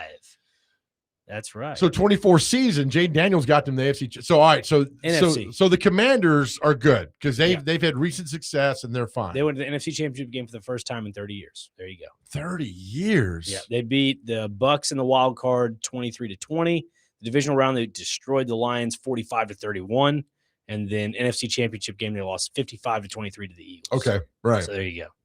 Wow, that just went over my head. I forgot about That's that. right. That was Jaden Daniels' rookie year. That's right. Like the Lions. Where do we put the Lions in this? No, they've been to a NFC Championship game, haven't they? So the Titans have. So why are you not including the Titans? Because wasn't that against the fourth? That was the fourth and goal, wasn't it? 49ers. Yeah, 49ers. Yeah. So does the recent success cloud the ineptitude they've had the previous 25 years? Maybe. But I need constant bad. Yeah. Right? Constant bad. The Sacramento Kings, like Brandon was saying, that's a constant bad franchise. Then it's the Arizona Cardinals. I would say the Los Angeles Chargers. Would that be considered consistently bad? Oh, man. I do have some additional context that might help here. Sacramento, though they've only made the playoffs once in the last 20 years, they have had 2 years where they have gone 500 or over 500 in that time. So they've been middling over the last 3 to 4 years until now. I think you have, and you talked about, I think you got to get to the playoffs. Yeah. You can be 500 all day long. And if you're not in the playoffs, I think that's a thing of like, nah. And I don't know enough about the NHL, about teams and I don't follow them that much. I follow the Preds. But the Preds have success. They've been in the playoffs. Yep. You know, it's not like they didn't go for 15 straight years. Like the Blackhawks haven't been since 17. Yeah, 16, 17. Yeah. And the Red Wings, there's a lot of time there. So Think about that run the Preds had in that 2017 playoff run. beautiful. That was basically the fall of the Chicago Blackhawks. Yeah. They Yeah. haven't been the same since. I remember sitting at Centennial Sportsplex when they were heading off to Chicago talking to Robbie Stanley, and Robbie and I were like, man, this could be 4 and over, right? You know, and so Robbie and I laughed like, hey, we were talking about the Preds, not the Chicago team doing that, because nobody saw that coming. No. And so, but the Preds don't qualify because they've had postseason success. They've gotten to the Within the postseason. last 10 years. A lot. They've gotten there. So that's fine. And if you go back 25, hell yeah, they have. Yeah. But I just think like and I like the Saints when Ditka was there, and then Aaron Brooks got there as a quarterback. He was terrible. And then Jim, what was the quarterback? Haslett of the Saints, the coach. They were terrible. And then Peyton came in 6 and they took off. Jim Haslett was the coach of the Saints. Is that what you're seeing there? I'm looking it up. Was it Jim Everett? No, that's the 90s. Sorry. Jim Haslett was a coach. Yeah, coach. Yeah. You see his name? Looking it up. Look it up, pal. And you'll see what's in there. Let's see. Is that going to pop up? I don't know. Ask yourself that. Yeah, it did pop up. And oh, you're funny. Yeah, I caught on to that Just one. type in New Orleans Saints head coaches. Yeah, I typed it in. It popped up. It says here 2000 to 2005. Yep. Jim Haslett? Yep. And then was with the Titans in 2021. He was. Their linebacker coach. That's right. And then Peyton was 2006 to win. 2019. Yeah, around that. You So, got the damn list. Look no, it up. I don't have that list. I'm typing in names individually. I probably shouldn't do that, but was with the Saints for You could type in New Orleans 21. 21. Okay. He had 2 stints, 06 to 11 and 13 to 21. No, he got banned in Well, 12. yeah, that was the whole. Did they ever release that movie with Kevin James? Yeah, it's on Netflix. I didn't hear anything about that. Yeah, it Was it that bad? I never watched it, but I remember seeing it on Netflix. Seems to be. All right, we'll keep talking about bad franchises that have to get better right here. This is Chase and Big Joe Show, 102.5 The Game.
Good playlist there, Brando. Welcome back to the Chasing Big Joe Show, 102.5 The Game, brought to you by the Omni Nashville Hotel. Our good friend Gator Mike just sent me this text. And, when I started the show with Chase, and and this is why I love Chase, our agreement was we're always going to be hyper-local. We're going to take care of what's inside Middle Tennessee first and foremost before anything else. And sometimes that transcends outside of sports. So Gator Mike sends me this article, and this is breaking news happening right now, that Ryman Hospitality has put the Grand Ole Opry up for sale. Now, I thought this was a joke, a headline from The Onion or something, but it's true. Bloomberg has verified this, that the Ryman Hospitality has put the Grand Ole Opry up for sale. Well, the headline here is Ryman Hospitality is exploring at least 70% interest of Opry Entertainment Group, which owns storied places like the Opry and the Ryman Auditorium. So 70% is what is. So they're selling all of it, not just the Grand Ole Opry. They're selling the Ryman as well. It just says here that the Ryman Hospitality is exploring the sale of its 70% interest in Opry Entertainment Group. So we need to know more about this. Right. If the Ryman. So if I'm hearing you correctly, that's like the Ryman, the Grand Ole Opry, that old Red. Hell, they just bought a Sin Amphitheater. I think they bought it and they're running it. I'm trying to look at this article, but there's obviously a paywall. Why don't you pay for it? I don't have that option, Joe. So trying to get through it here. Here, take my Kroger card and put it on there. Okay. By the way, it's 1:30. Oh my gosh. I forgot. Okay. Talk to. Yeah, I can do that for you. Talk to Brando for. Yeah. Talk by. Yeah. Sorry, man. Okay. That's all right. I will, I guess, talk to the people of America. Is that what I'm getting at here? So, yeah, as we continue to look at the Ryman Auditorium and the Grand Ole Opry. I'll talk 5-on-5. Oh, okay. Yeah, you got it, Joe. I'll talk 5-on-5. As we are in a four-corner stall here, talking a little 5-on-5, not talking church basketball. It looks like with some of these players that have played the 5-year, 5 eligibility, this will take place August the 1st. In 2026, which is coming up here in the next couple months. As of yesterday, according to Ross Dellinger, and there were some other tweets from Trey Wallace, there are 50 college basketball players plus 15 college football players seeking a 5th year of eligibility via lawsuits. So it just makes you wonder, this is the domino effect that is starting to unwind after all this chaos. So now you got coaches, and we'll talk to Coach Wells here in a moment. You're worried about NIL. Yep. Now you got 5th-year guys, so added more just pressure and stress to what you got to do, right? Exactly. But there was something else that I brought up to you during the break with the whole Brennan Sorsby stuff happening at Cincinnati. Players that have played with him probably previously at Cincinnati, probably requesting for a 5th year because of all the stuff that's going on. Say probable cause for that. Right. Would you say that's a option? Would you say that's a? Why do they get a 5th year? It mentally messes with their brain. I don't know. There's nothing part of this. I don't know. I'm just throwing that out there. All right. All right, let's bring in our good friend. He's the official coach of the Chasing Big Joe Show. It is Coach Walt Wells, head coach at Eastern Kentucky University, proud graduate of McGavick High School. Coach, thanks for joining us. Let's get right into it. August 1st, it's going to be giving these kids 5 years to play 5 seasons. As a head coach, you're already dealing with NIL. Now you're going to have super seniors on your squad. I mean, how much more pressure and stress can you guys handle? Oh, this is actually one that I think every coach in America wanted, Joe. I think the way, you had 5 years anyway. You always had 5 to play 4, okay? Yep. And so then they gave you 5 to play 4 games and the postseason. So if you were, say, at Vanderbilt there and you played as a true freshman, you played in 4 games, and then you got to a bowl game, and then you could practice all bowl, obviously practice, but you could play in the bowl game. Well, so now you're just taking it on to finish out the 5th year, because what's happening is there's so many lawsuits going on that they're giving them a 5th year anyway. I mean, you can get a lawsuit for anything. And so they decided to say, all right, you can play 5 for 5, but you start at 19 years old and you go 5 years for the date that you enroll. So like, when I enrolled in college, I was 17. So I would have 5 years from that mark. But you can't enroll, once you turn 19, you have until 5 years on from there. So it'd be 24 years old, right? Yes. So you can't play past 24 because, you got guys that are playing 26, 27, 28 years old trying to play college football because of what they're paying at certain levels. Obviously not at our level, but just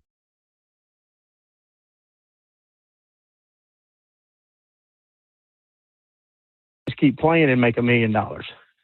That's fair. Fair point there. Eastern Kentucky head coach Walt Wells is on the line with us. Walt, when it comes to universities like BYU that have those, I guess, missionary religious exemptions, along with, you have military schools as well. And it makes you wonder, because you get enrolled like an early enrollee at 19 years old. But what do you do with that, where there is an exemption rule for those religious exemptions, military exemptions? When does the clock start for that?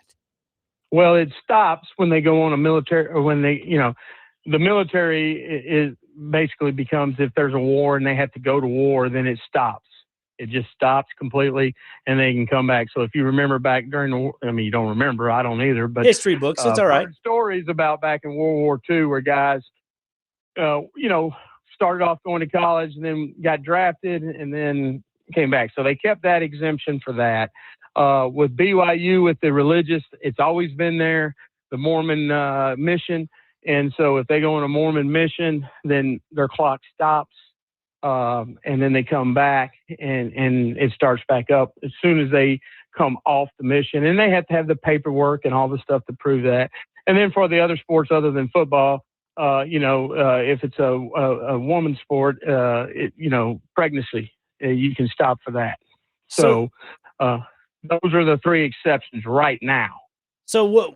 This is just spitballing in my head, because obviously this has been around for so long. Could we possibly see more athletes from college kind of going to those universities to get a little bit more time? Because if it were me, if there was the opportunity to go to like a BYU and kind of go through those religious exemptions, you're still signing an NIL deal with like, I don't know, some Joe Schmo company. And what if it does go through your little religious exemption? Like, could that not be another loophole into all of this? Well, sure. If you go to BYU and you go on your mission, and whoever's giving you an NIL wants to pay for you to be paid while you're on your mission, then sure, that's probably a loophole. But I don't think it's going to.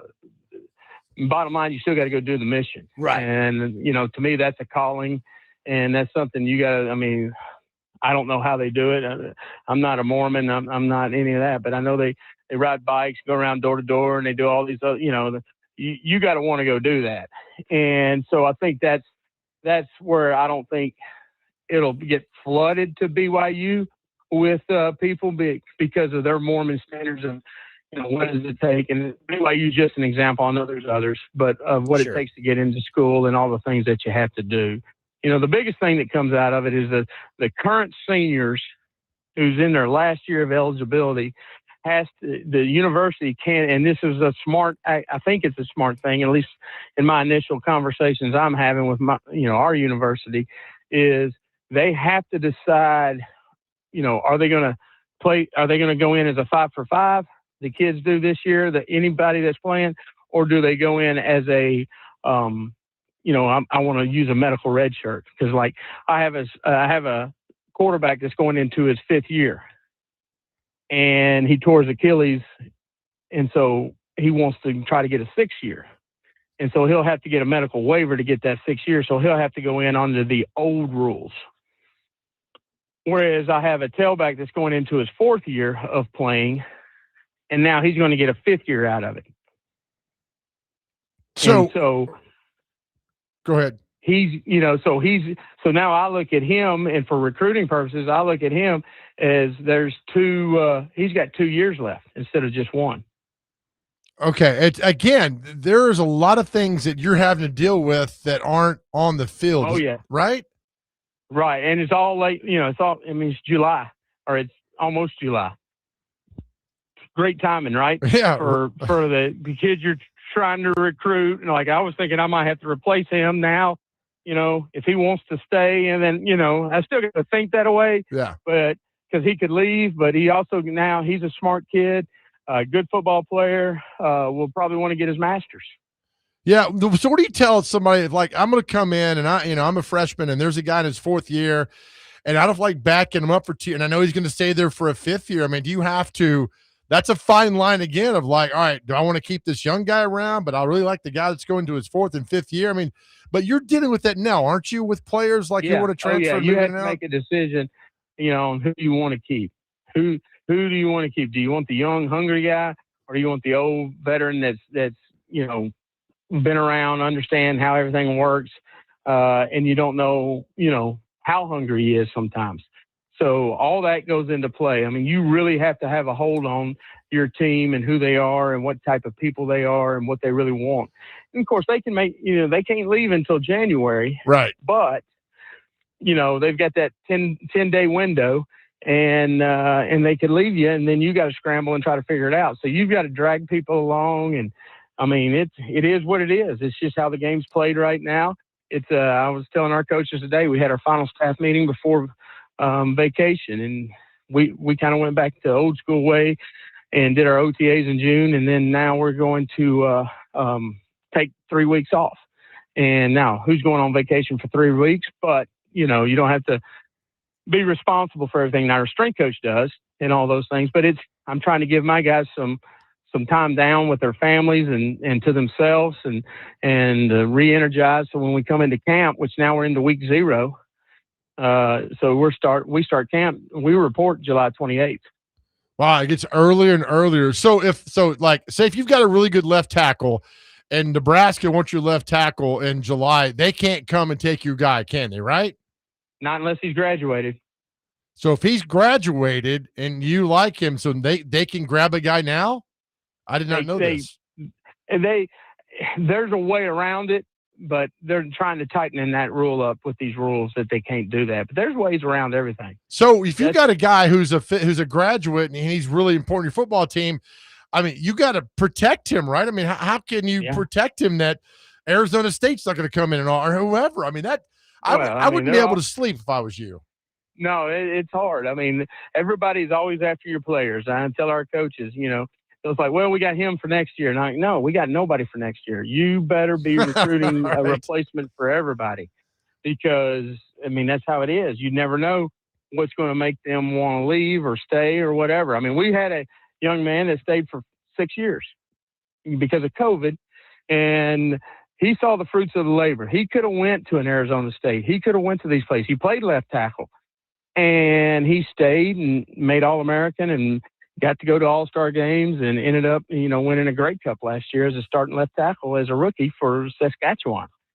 Wow. And okay. So, but he would have never done that if he'd have left. Right. Well, I lost my whole D-line last year, and from, I don't know how they're doing. I mean, I've heard what people have told me. I haven't talked to any of them, so I can't sit here and tell you, but they're making more money than they made. But I don't know if the promise of what they could have probably got an opportunity to at our place. And what I mean by that is, sure, they went somewhere and made 6 figures, making good money. Things are going the way they needed to go. But you got to play if you want anybody to come check you. Well, right. If you're a backup at where you went and you play half the time you played the year before, the NFL scouts are done with you. I mean, you made their job easy. But if you're at Eastern Kentucky and you've started for 2 years and you're going into your 3rd year and you've made all conference and you've done this, and you do it again your senior year, guess what? Those scouts have to get you in an all-star game. They have to put you in situations to evaluate you, because if they don't, and just one scout does, and then you make that team and you go league minimum, guess what? That owner's going to be pissed. Oh, absolutely. With that. All right. So the flip side of that, you worked, you trained, you discovered Jaden Higgins. You knew he was next level. That when he came to you and said, Coach, I'm going to go to Iowa State, who, by the way, was the only first player ever to get a guaranteed contract in the 2nd round by the Texans. You had that guy, but you knew he was next level. Am I making sense with this? Yeah. No, exactly right. Exactly right. We had Jaden. Jaden came to us and during COVID and played in the 21 season and 22 season for us, and was a great player. Came to me. This is back before it was really popular, the transfer. I tried to talk him into staying. could tell it wasn't going to happen. Wished him good luck. Told him we'd help him anyway. And he ended up going to Iowa State, having a great 2-year career there. Was promised some annuity money and different things like that. That's before the prices are like they are now. And then, like you said, became the first overall pick in the draft last year for the Houston Texans. Now, that was in the second round, but I think it was a 36 pick overall or something. Second pick in the second round. And he's a great kid. And, he's from Miami or Fort Lauderdale area. And you just got to move on. You can't, it's like the first time that first girl breaks up with you. It breaks your heart, but the next one doesn't break as hard, and the next one doesn't break, and the next one doesn't even matter. And you just look at it like that. And when if you get your feelings hurt, then the only person with hurt feelings is you. And so you got to move on from it and wish them well and hope I hope every one of them does well, because it makes it look good for us. True. So, hey, when we're recruiting freshmen or transfers to come in and replace them, it's like, hey, we developed this guy. We can develop you if you'll do what we tell you to do. Interesting. So right now, we're talking to Walt Wells. He's the official coach of the Chase and Big Joe Show, head coach at Eastern Kentucky. So right now, as it stands, if a guy wants to play a 5th season, he's got to be a graduate, right? Right now? No. He doesn't. No, yes. Well, it's not going to go in effect until next year, Joe. So all the kids that graduated last year are not grandfathered in. Okay. All right. So if you played 4 years last year and it's over, it's over. Okay. But this year, like you said, I got a kid that's going into his 4th season of playing in his, first, he can make that decision to come back next year. Okay. God, there's so many moving parts here. Do you even talk about plays on the field? Do you have time to talk about that? I don't much. That's what I hire coordinators to do. Andy Richmond and Jake Johnson and Derek Day. They got to do it. Now they got to run all that stuff by me, but I'm not going. I don't get to sit in there and do what I love the most, which is coaching the position or coaching them. I got to. We do more of this. I'm out in the middle of between Lexington and Richmond, and having lunch with a guy right now trying to raise money, and so it never ends. Walt, when it comes to the junior college aspect of all this, I was having a conversation with a friend of mine about the junior college aspect of, baseball, because MLB is getting rid of like the high schoolers going into the draft and so forth. When it comes to college football at junior college level, do you potentially see a potential like surplus of players in that pool to recruit from now? Well, for us it is, because everybody's going to the 4-4 guys because of the structure of the environment. Right. And so, you try to get your 4x4 or 4-4, which means 4-year school to 4-year school. You try to get them first because they're used to the structure, the study halls, the workouts, the extra workouts, all the things that you have to do, the nutrition plans, the different things that are available at 4-year schools that just unfortunately aren't available at junior colleges. But that's why they put the 19-year-old rule in. Now, I'm going to go back to 1990s, 99. At Eastern Kentucky when I was an assistant, and Muschamp was our DB coach. We had a guy named Jeremiah Bell who got a girl pregnant in high school, went to worked construction for 2 years. We had a walk-on tryout at the beginning of the year. He came and tried out, made it, and Jeremiah ended up playing 4 years and getting drafted in the 6th round by the Dolphins and played for the Dolphins for played in the NFL for 10, 11 years. Wow. He needed those 2 years to figure out life. Well, if he graduated at 18 or 19, he wouldn't have that now. But back then you couldn't transfer. You didn't get paid. You didn't do anything. You just got your room, board, tuition, and books and some laundry money, and that was all it was. The laundry money wasn't enough to do laundry, but it was, you took it and probably didn't do your laundry, probably went out to the pub and did whatever you wanted to do. But, they had, quote unquote, it went to laundry. Yeah. When it comes to the money aspect of this, Walt, like the NIL, because it's the 5x5 now, like, do you see this equaling out or kind of leveling out the NIL value of players and just what is bringing into each university for this? I think, no, I don't think anything will happen until the SEC and Big Ten break away, which I think is coming. It's all. I mean, it's every day something new happens. Every single day something new happens. Here's the thing. All right, they're making bukus of money. We're not. Right. You know who? I mean, and I don't. When I say somebody, I'm saying partly out of ignorance, but like say Syracuse is not making what Vanderbilt and Georgia make. Right. So will they be in the top tier league? I think in the next 5 years you'll see a top 40 league, then the next level of P4s, then your G6s, then your 1AAs, then your 2s and 3s and NAI. And now, to tell you how long they've been talking about that, Coach Kidd, who retired in 2002, was telling me that when I was working for him in 2002. Wow. So it's just getting all the legalities and getting them to where college football is probably one of the great, top 3 sports in America, right? Yep. Yeah, absolutely. You're the NFL and maybe one other. I don't know what. Maybe NASCAR. Used to be NASCAR, right? It's still college, up there. College football is humongous. Well, they're not going to get rid of all of it because the guys that sit at bars and use their apps to bet on, I mean, they bet on our games just as much as they bet on Tennessee, Georgia. Because if you're a professional gambler, you just want to make money. Right. That's right. And so now you're getting into all that, and it doesn't control what happens, but it does. Good Lord. It's all over, man. I mean, and to ask me to prove it, I can't. I mean, I can prove it, but I'm not going to. Right. But and I'm not saying the gambling's in the kids like with Thornsby and all that. Yeah. I mean, obviously he's gotten there some because it's easier access.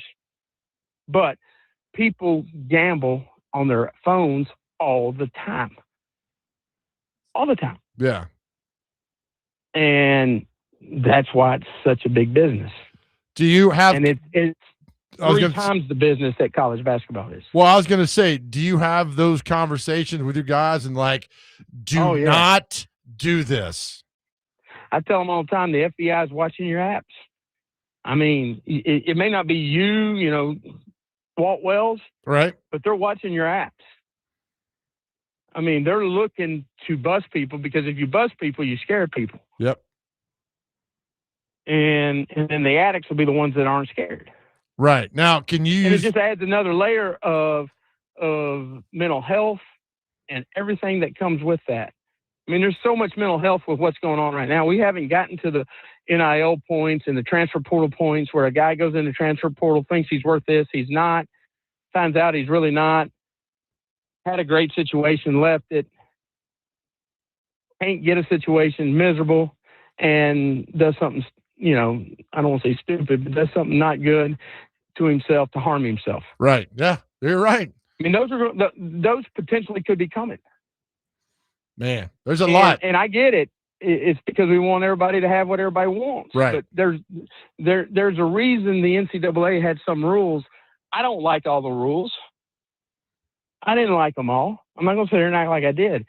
But experience teaches you a lot. And we had years of doing things the way we are. Now we've gone right back to the 60s and 70s of how we're running college football. The haves will have it, and the have-nots won't. And that's fine. Okay, I get that.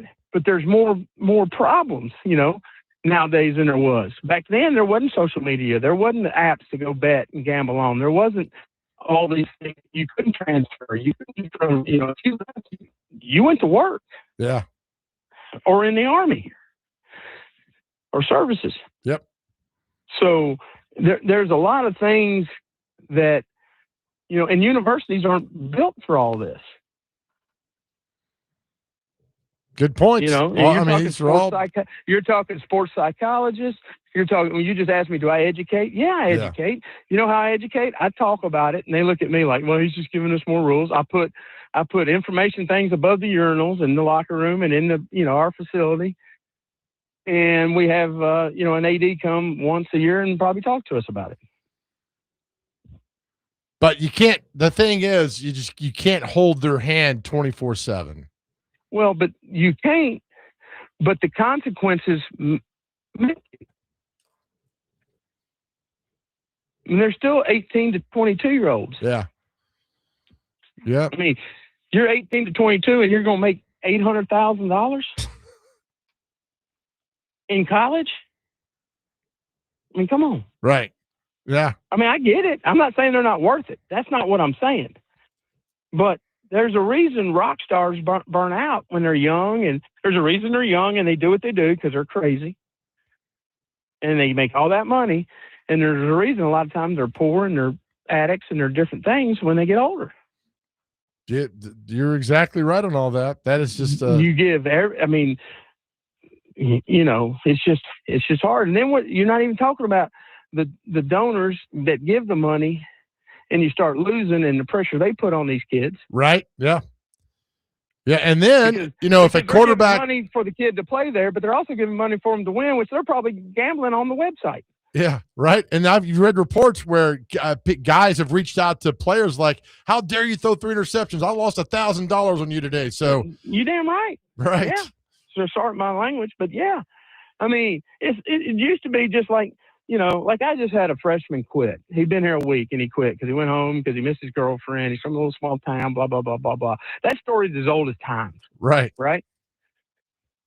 Everybody knows that story. But now you got these guys that act like you're friends, and then when you play bad, maybe 2 games play bad, they're ready to kill you. And you're 18 to 20 years old, and you think you're this, and you're not. Yeah. And so, you know, we just got to work through it all. I'm not saying it's hopeless, but I'm just saying every time you take a set of rules and throw them away, you bring a whole set of problems in. Problems ain't going to go away. They're just going to change. That's right. That's what it's going to be. Hey, I know you're busy. Thank you for doing this. I know you were my pleasure. today. This is really good insight because we could talk about it, but you have to live it every single second of every day. So always appreciate it. Man. All right, man. Love you. I'll see you soon. Man. Love you, man. Good seeing you a couple weekends ago. Hell yeah. All right. Be good. We'll talk to you. See ya. Coach Walt Wells, Eastern Kentucky. It's a head Fantastic. coach, head football coach, dealing with that. How much did he talk about X's and O's? 0 once. And he said he has coordinators for that. Right. And he has to run it by him. I mean, this is this is the FCS level. Take it up to Clark Lee and Heupel and all that. You know, I mean, our guy Derek Mason. I mean, on and on and on. I don't want that job. No. I don't want that job at all. I talk to him like 10 times a week, man. It's always, and it breaks his heart, like that guy he was talking about that leaves the team and goes back. It's a guy you invested in. You want, because you know if you break through the homesick wall, you're good. And then, man, it's tough. All right, we're late to the break, or I don't know what we're doing. Brendo, you're the man. Back with more. Let's chase the Big Joe Show. 102.5 The Game.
We'll have more on the other side on the Chase Big Joe Show in hour number 3, 102.5 The Game.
All right, welcome back to the Chase and Big Joe show right here, 102.5 The Game. Chase McCabe off today, Dr. Crane in studio. Brando behind the board working on his book report about the best Marlon Brando movie that's ever been made.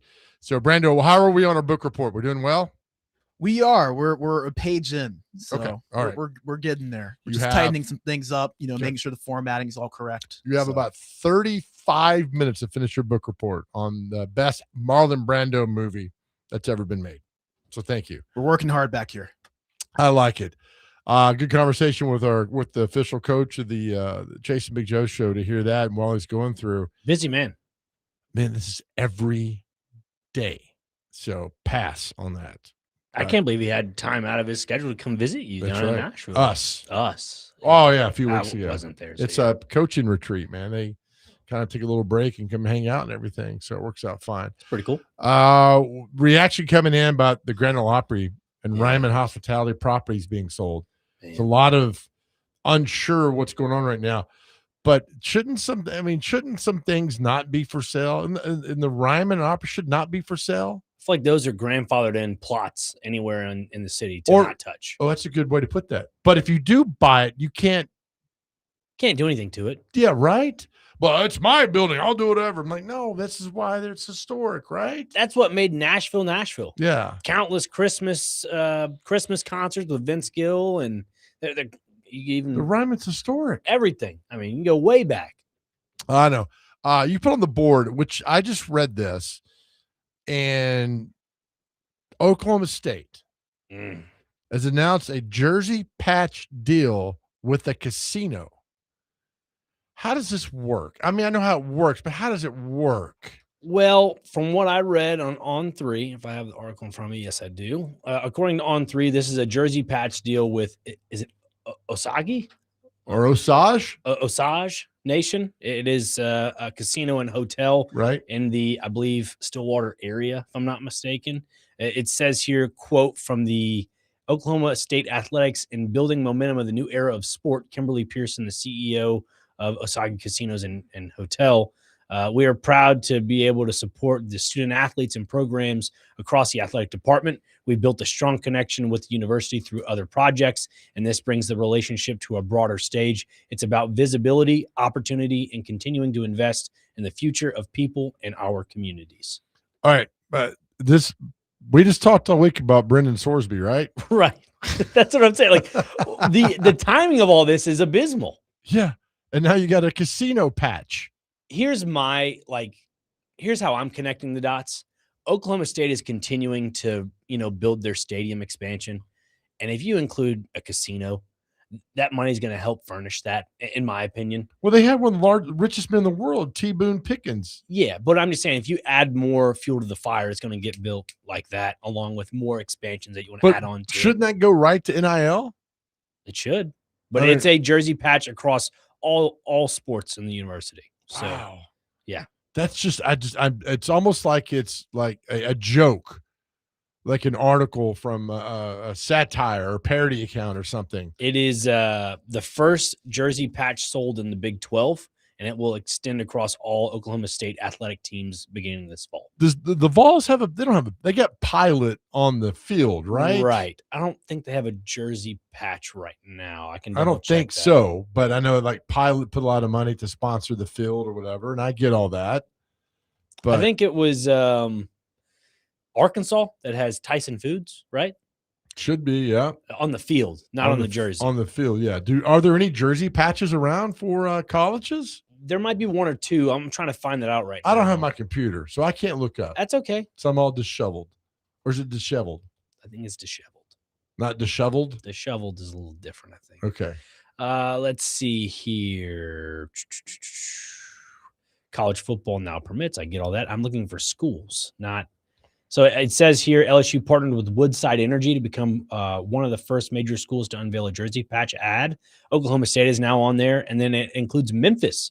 Memphis announced various corporate sponsor patches as athletic departments look to maximize their commercial inventory. Man, I got a patch on some jersey in Memphis. So right now it's just 3 universities. Didn't Fred Smith, before he passed away at FedEx, gave Memphis like Good bit of money. $25 million? And was that for only basketball? Or was that for all around? I I would assume all around, because if you just kind of equate it to one Right. sport, I feel like that's kind of unfair. Now, you soccer guys, Sure. like, they all like Emeritus or Qantas. Fly Emirates, okay? Qatar Airways. Yeah. Yeah. And that's like on the front. Correct.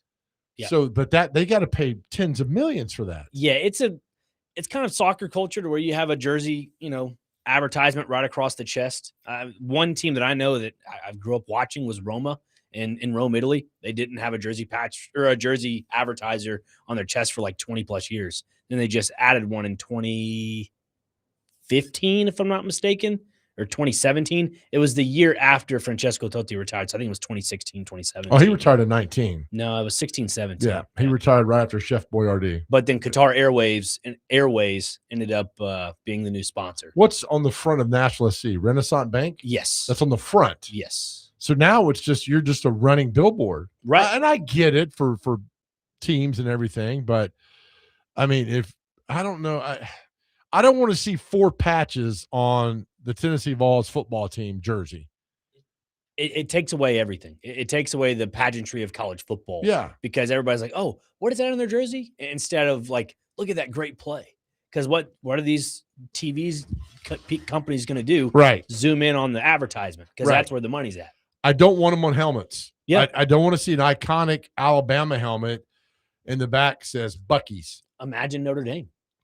They'll never give in. Good for them. They better not. They better not. I do not want to see them mess with iconic, historic nostalgia. Like for Tennessee, I don't want to see a pilot sticker on the back of a helmet. I just don't. I just leave the jerseys are fine, and I get you got to raise money in the NIL, and that's fine. Leave the helmets alone. Take the gun, leave the cannoli. You're right. Right? So I don't want to see that. I don't want to see I can name every helmet in college football. I don't want to see a sticker on there. Now, I don't mind if they're honoring somebody that's passed away. Sure. Or they're remembering somebody. That's fine. But I don't want to see an advertisement on a helmet. Yeah. And kind of getting more into the Osage, maybe? Osage.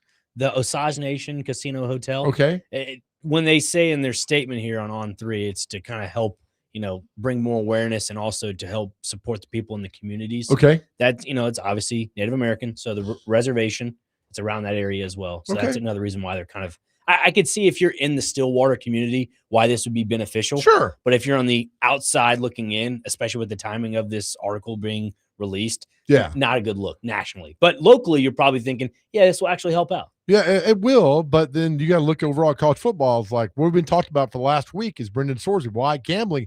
And now you're being sponsored by a casino. Well, then if you look at Las Vegas, prime example, I mean, Dan Mullen, he's with whatchamacallit, with UNLV. UNLV, thank you. I don't see a Vegas or BetMGM or anything, sponsoring them. They're in the heart of Sin City. I think it's a given. Yeah. Well, I don't think any casinos are you're allowed to bet on that team, right? Remember we talked, so Chase and I stood about 2 feet away from Dan Mullen. I was jealous. Vegas last year, right? Yeah, lucky dogs. And we're like, Dan Mullen's going to get back in the SEC. He's going to get back in big-time college football. This was like 5 minutes before kickoff, and he's high-fiving boosters and fans and students. I was like, then you see a commercial for Dan Mullen Chevrolet, and he's smiling. He's not going anywhere. You may think that. But when the price is right, I mean, again, when he left Mississippi State, it was his dream job to be the head coach of Florida. So I get that. But he had everything going for him at Mississippi State. And yes, you could say the well ran dry. Right. But when your dream job opens up, you took it immediately. And I'm just thinking now with not being at Florida, not being in the SEC culture, now you're in Las Vegas. I could see how you could think that. Yeah. But when that price tag comes a calling, don't worry. At what point, though, does happiness, if you're happy and you're very well off and comfortable, why chase more when you're happy where you are? Would you not want to chase a national title?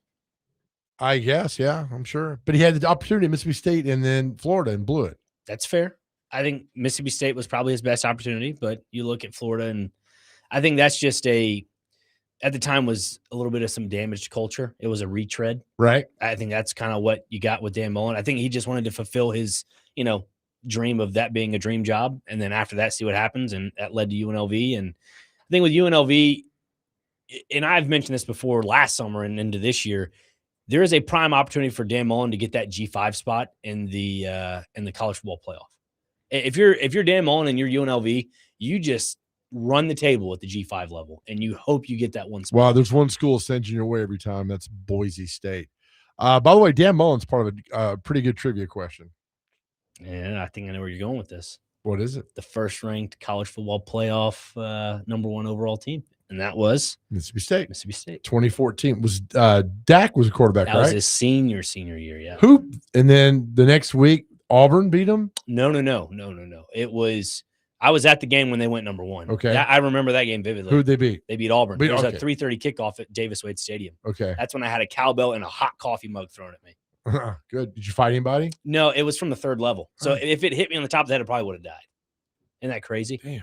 I'd have fought somebody that I day. know. I stole a hard hat. Who beat him? They knocked him out of number 1. I think it was Kentucky. No. Let me go back and look. real They quick. lost to Kentucky and knocked him out of the number 1. They should have just shut the program down. It was after that. Alabama. Excuse me. It was Alabama. 25-20. I was in driver's ed class. I was watching that. I remember now. Yeah. Some kid named Parker, not Parker Kelly, was sitting to the left of me. Peter Parker. No, this kid. I know his last name. I just don't want to say it. But Parker McCollum. No, he was sitting to the left of me, and he goes, "Are you watching the Bama game?" I was like, "I'm not watching the Bama game. I'm watching the Mississippi State game. I don't know what you're talking about." So was that the next week? Yeah, it was away. It was on the road. Oh, 25-20. It was tough because I do recall they had Dak Prescott's number in that game. He was trying to do a lot of those quarterback draws, Right. A lot of those just off the tackle, and they saw it coming. Who Saban won, saw it coming. who won the Egg Bowl in 2014? Because that was It was Ole Miss, Bo Wallace, right? Yeah.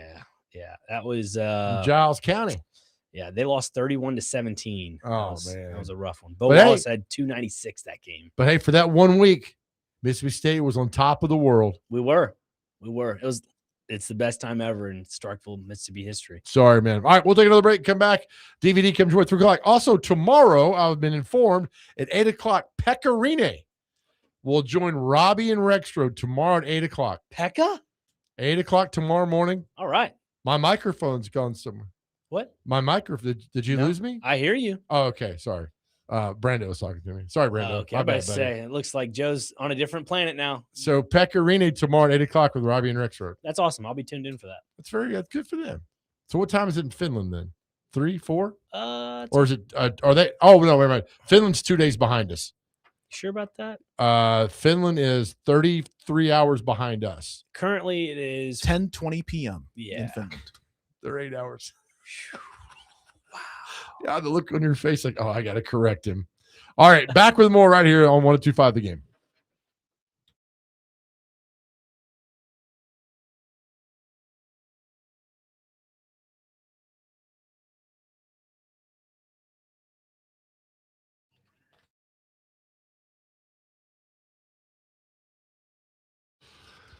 All right, guys, Big Joe here. It's our time on our show. We talked about mental health. You know, June is Men's Mental Health Month, but every day in our show, we talk about mental health because, guys, if you are struggling, you need help, I need you to go to therapy. Therapy changed my life.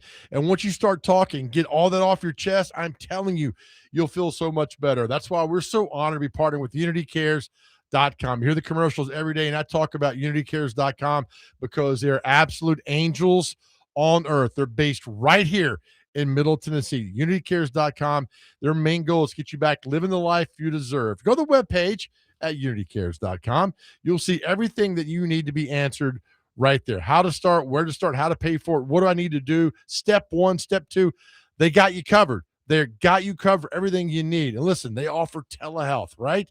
It's secure, it's confidential, it's private, it's safe, and it's effective, and it works. It absolutely works. So if you're going through anything, you need to talk, you're unsure about therapy, take it from a guy that was right where you were.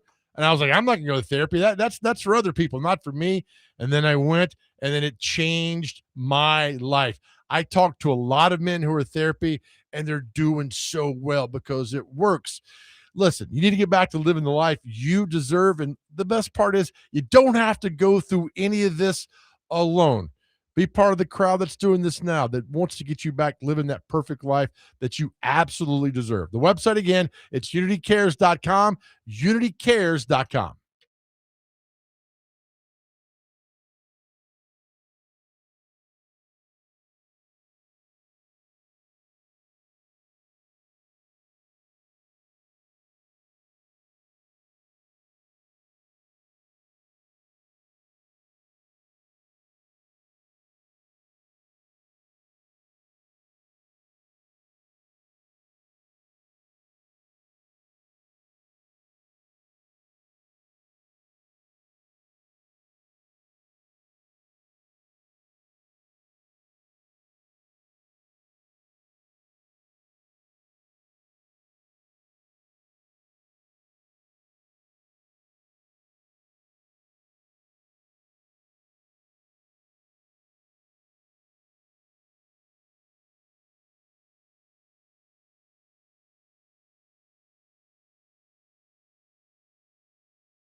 Brando, you got 10 minutes.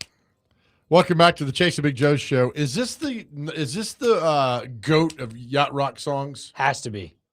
What a Fool Believes is the number one yacht rock song of all time. Brothers? Yeah, has to be. Ride Like the Wind, Sailing right next to it.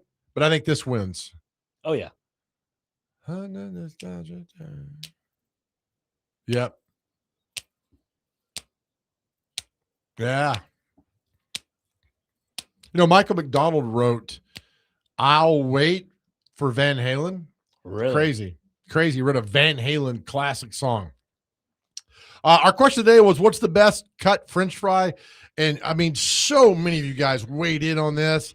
And I think much to my chagrin, which I don't know why they call it chagrin, because I'm not grinning about this, is that my curly fry did not win. I mean, there's a good little campaign for it. No, man. Will in Brewston. Let's see. Yeah. Will from Brewston. Brewston. There we Hell go. yeah, home of Patrick Willis. Curly fries are the direct path to the bathroom. We all know it. He goes, crinkle cut is the best fry to eat for breakfast, lunch, or even in the cold. A little Cajun seasoning goes a long way. But the winner is Crinkle cut. You guys like crinkle cut. I'll have to give in. Yeah. Brando's over there while he's working on his book report. He's giving a thumbs down to that. As he should, man. I have a hot take about this. I think the crinkle cut fries are probably the most overrated. Oh, Brandon, you can talk wherever you want, buddy. oh boy. I don't know about that one, Chief. It's straight fries or curly fries. It has to be one of the two.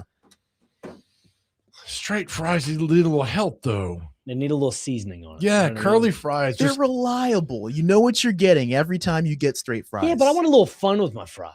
right. I'm telling you, when I got because I was in a hurry and I forgot to order curly fries to give me regular fries, and one curly fry tried to escape, was in my French fry container.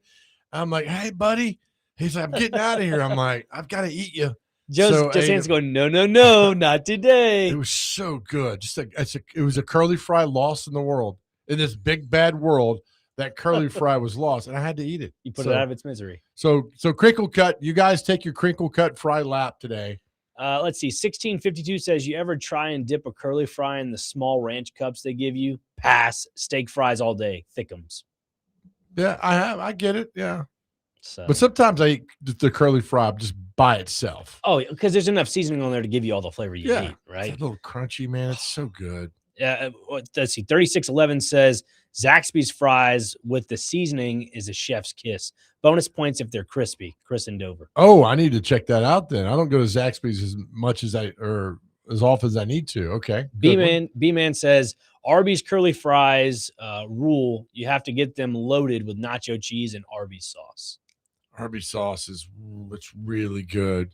On a beef and cheddar, when you put Arby's and the horsey sauce together, I mean, horsey sauce. What kind of sauce you eating? It's horseradish sauce. You said horsey sauce. They call it horsey sauce. Is that what they really call it? Seriously?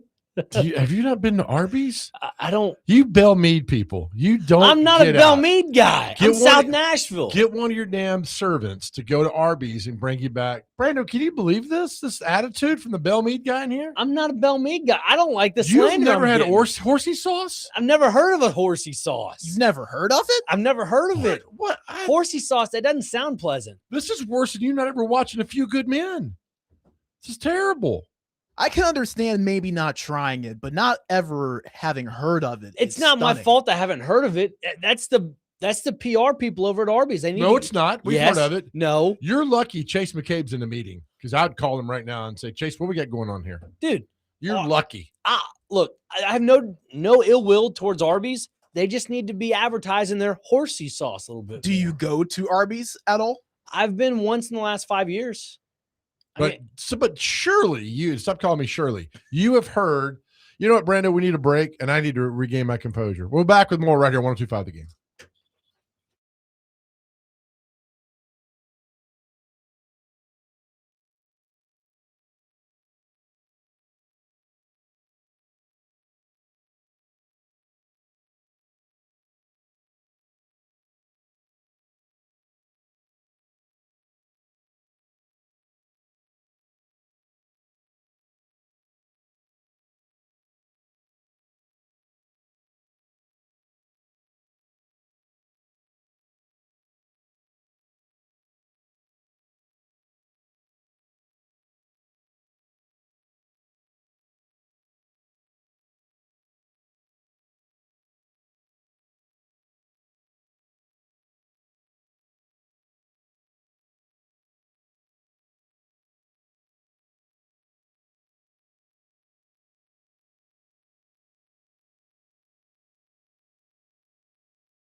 All right, welcome back to the Chase and Big Joe show right here on 102.5 The Game.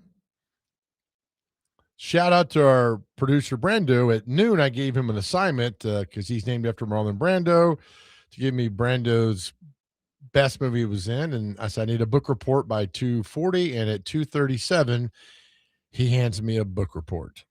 And it's a legit book report. It is a legit book report. We're Brando, you're amazing, buddy. I mean, this is Thank you. I mean, this is detailed. This is great. It's about the subject at it too. I'm like, holy cow. And you got the story, then you got in retrospective, and you got my final thought on this too as well is look, let me tell you right now, Brando, you're too smart to work in radio. I don't know about all that. At the movie's end, Willard does eventually get to Curtis and brutal. The movie is a chilling piece about the psychological impacts of the dangers, power, the traumas of battle, the lines between civilization and savagery, and the complex sensitivity and adaptability of the human mind based on its environment. Wow. Brandon Bigsby, Brando. Top notch. Yep. I would never do that. I mean, I couldn't do that. Let's put it that way. No, during a show? I mean, yeah. I get too many things going on in the back of my head, and that right there, that goes to show you he goes above and beyond. Brando, that's amazing. But that's why you get to play celebrity birthdays. I enjoy it. I love it. Permanent fill-in for that. It's not a privilege. It's an honor. It's a privilege, a right. It's not a privilege. It's a right. Right to do that. Well done, Brando. You're the best. All right, coming up next, we got celebrity birthdays. What day is it? But plus tomorrow, we've been told that Pecorine will join Robbie and Rex Road at 8 a.m. I hate when people say 8 a.m. tomorrow morning. That's so redundant. They'll join Robbie and Rex Road 8 a.m. Thursday. Before we go to break, we got a big game this weekend. Take it away, baby. Nashville Cats are playing a big game this weekend. And because of that, we're giving away some Nashville Cats tickets. So caller number, Joe, what number? Let's go. How tall are you in centimeters? 3. Caller number 3. That'd be the big winner there to get Nashville Cats tickets. Caller number 3, 615-737-1025. Up next, we're not going to waste your time with it. Celebrity birthdays and what day is it on 1025 The Game.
All right, welcome back to the final segment of the Chase and Big Joe Show. DVD coming your way next. Again, a reminder, 8 o'clock tomorrow on Robbie and Rex Road. Pekka Rinne will join the boys, fresh off his announcement to the Hockey Hall of Fame. So 8 o'clock tomorrow, Thursday, Robbie and Rex Road. Pekka Rinne will join the show. Looking forward to one of my favorite athletes of all time. The most genuine athlete I've ever covered in my 30 years of being in sports media journalism. Pekka Rinne is at the top.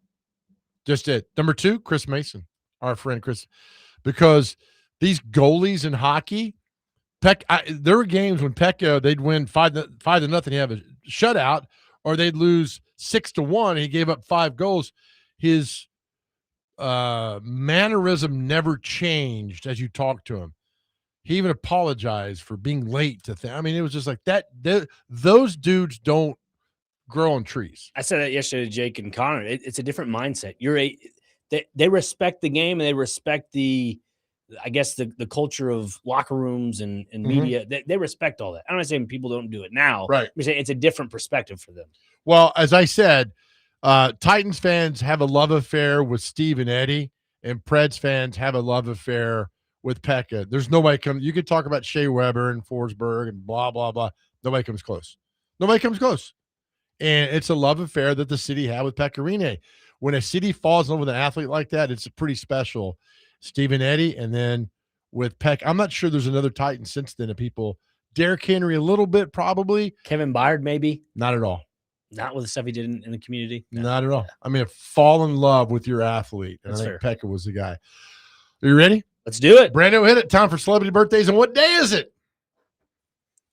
Okay, first on the list is celebration of senses day. So like spidey senses, your smell senses. Horsey sauce senses. Horsey sauce Can you senses. believe this guy's never heard of horsey sauce? And My for goodness. the text line Viking Matt, yes, I will go on a field trip to Arby's. I will try out the horsey sauce.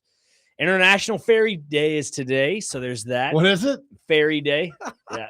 Is that the ferry, like taking a ferry from one side to the other? Like with the wings. And Oh, whatnot. okay. Yeah, that type of fairy. Oh, sure. Okay. Museums Come to Life Day is today. That's a movie, by the way. Yeah, that's right. Night at the Museum with Ben That's right. Stiller. 1, 2, and I think 3. National Parchment Day. So parchment paper. You can have that. National Swim a Lap Day. You ever swim a lap, Joe? I do. Okay. World UFO Day. We've had this I conversation. don't believe in that nonsense. And then last on the list, delicious, National Pralines Day. pralines? Yeah. Okay. Like pralines and cream. Oh, thanks. Yeah. It's like a BLT sandwich, bacon, lettuce, and tomato. Thanks. Uh-huh. Sure. My God. Brandon, we're still talking about your book report you did during the show. I mean, really? this is, It's going up on the window. it gets prime next to Nashville's Media Darling and the Three's Company family. Nice. I love PSA that. for the DVD show, do not take that down. That stays up there on the wall. Right. Because Brandon wrote a book report during the middle of the show, which is very well done. All right. Time for celebrity birthdays. Get these within 2. All right. Dr. Crane, you'll go first today. How old is NHL player Gary Suter? Current player? How old is Gary Suter? 47. 58. 62. Brando, how old is JJ Redick? Is he still the head coach of the Lakers? He is. He is 43. 40. 42. Brando on the board. Dr. Crane, how is Lionel Messi today? 39. 38. 39 exactly. Brando, how old is Mick Fleetwood, the drummer and founder of Fleetwood Mac? Ooh, man, I need to get this one right. I love Fleetwood Mac. 79. 77. 79 exactly. Done. Dr. Crane, how old is actor Peter Weller? He was RoboCop in the movie RoboCop. 72. Sane. Brando, how old is Mindy Kaling? She played Kelly Kapoor on The Office. And How dare you? that's her. 45. 43. 47. Brando up 4-2. Rolling on this. All right, lightning round. Dr. Crane, how old is actress Michelle Lee from Knots Landing? Karen, you better get this correct, pal. 63. 68. 84. Ron. Brando, how old is actor director George Stanford Brown? He was in a TV show called The Rookies. 59. 58. He is 83. Well done there. Dr. Crane, how old is Nancy Allen? Actress. She was in the movie Carrie, RoboCop as well. Wow, a lot of RoboCop stuff Right? today. Let's go 82. 77. 76. Brando's up 5-2. Brando, how old is reggae singer Derek Simpson? 48. 51. 76. Dr. Crane, how old is, I'm having to use my phone, bass player Kurt Smith, backup vocals for Tears for Fears? 52. 63. 65. Brando rolling up 6-2. Brando, how old is actress Sherry Stringfield? She was on ER. 59. 50. 59 exactly. Up 8-2. Dr. Crane, how old is singer Glenn Medeiros? He was very popular in the 80s and 90s. Hint, hint. 77. 83. 56. There we go. Let's see what else we got here. How about a lot of people I've never heard of here. Brando, you're up 8-2 on celebrity birthdays right now. Let's get a few more for you. Brando, it's your turn, right? Musician Sadea Garrett, she's saying Can't Stop Loving You with Michael Jackson back in the day. Ooh, okay. 63. 59. 66. Let's see, one more here if we got. A lot of people, a lot of these, never heard of them. Oh, okay. How old Dr. Crane is Beyonce's sister? Solange? Younger or older sister? How old is Beyonce's sister, singer Solange? Let's go 48. 42. 40.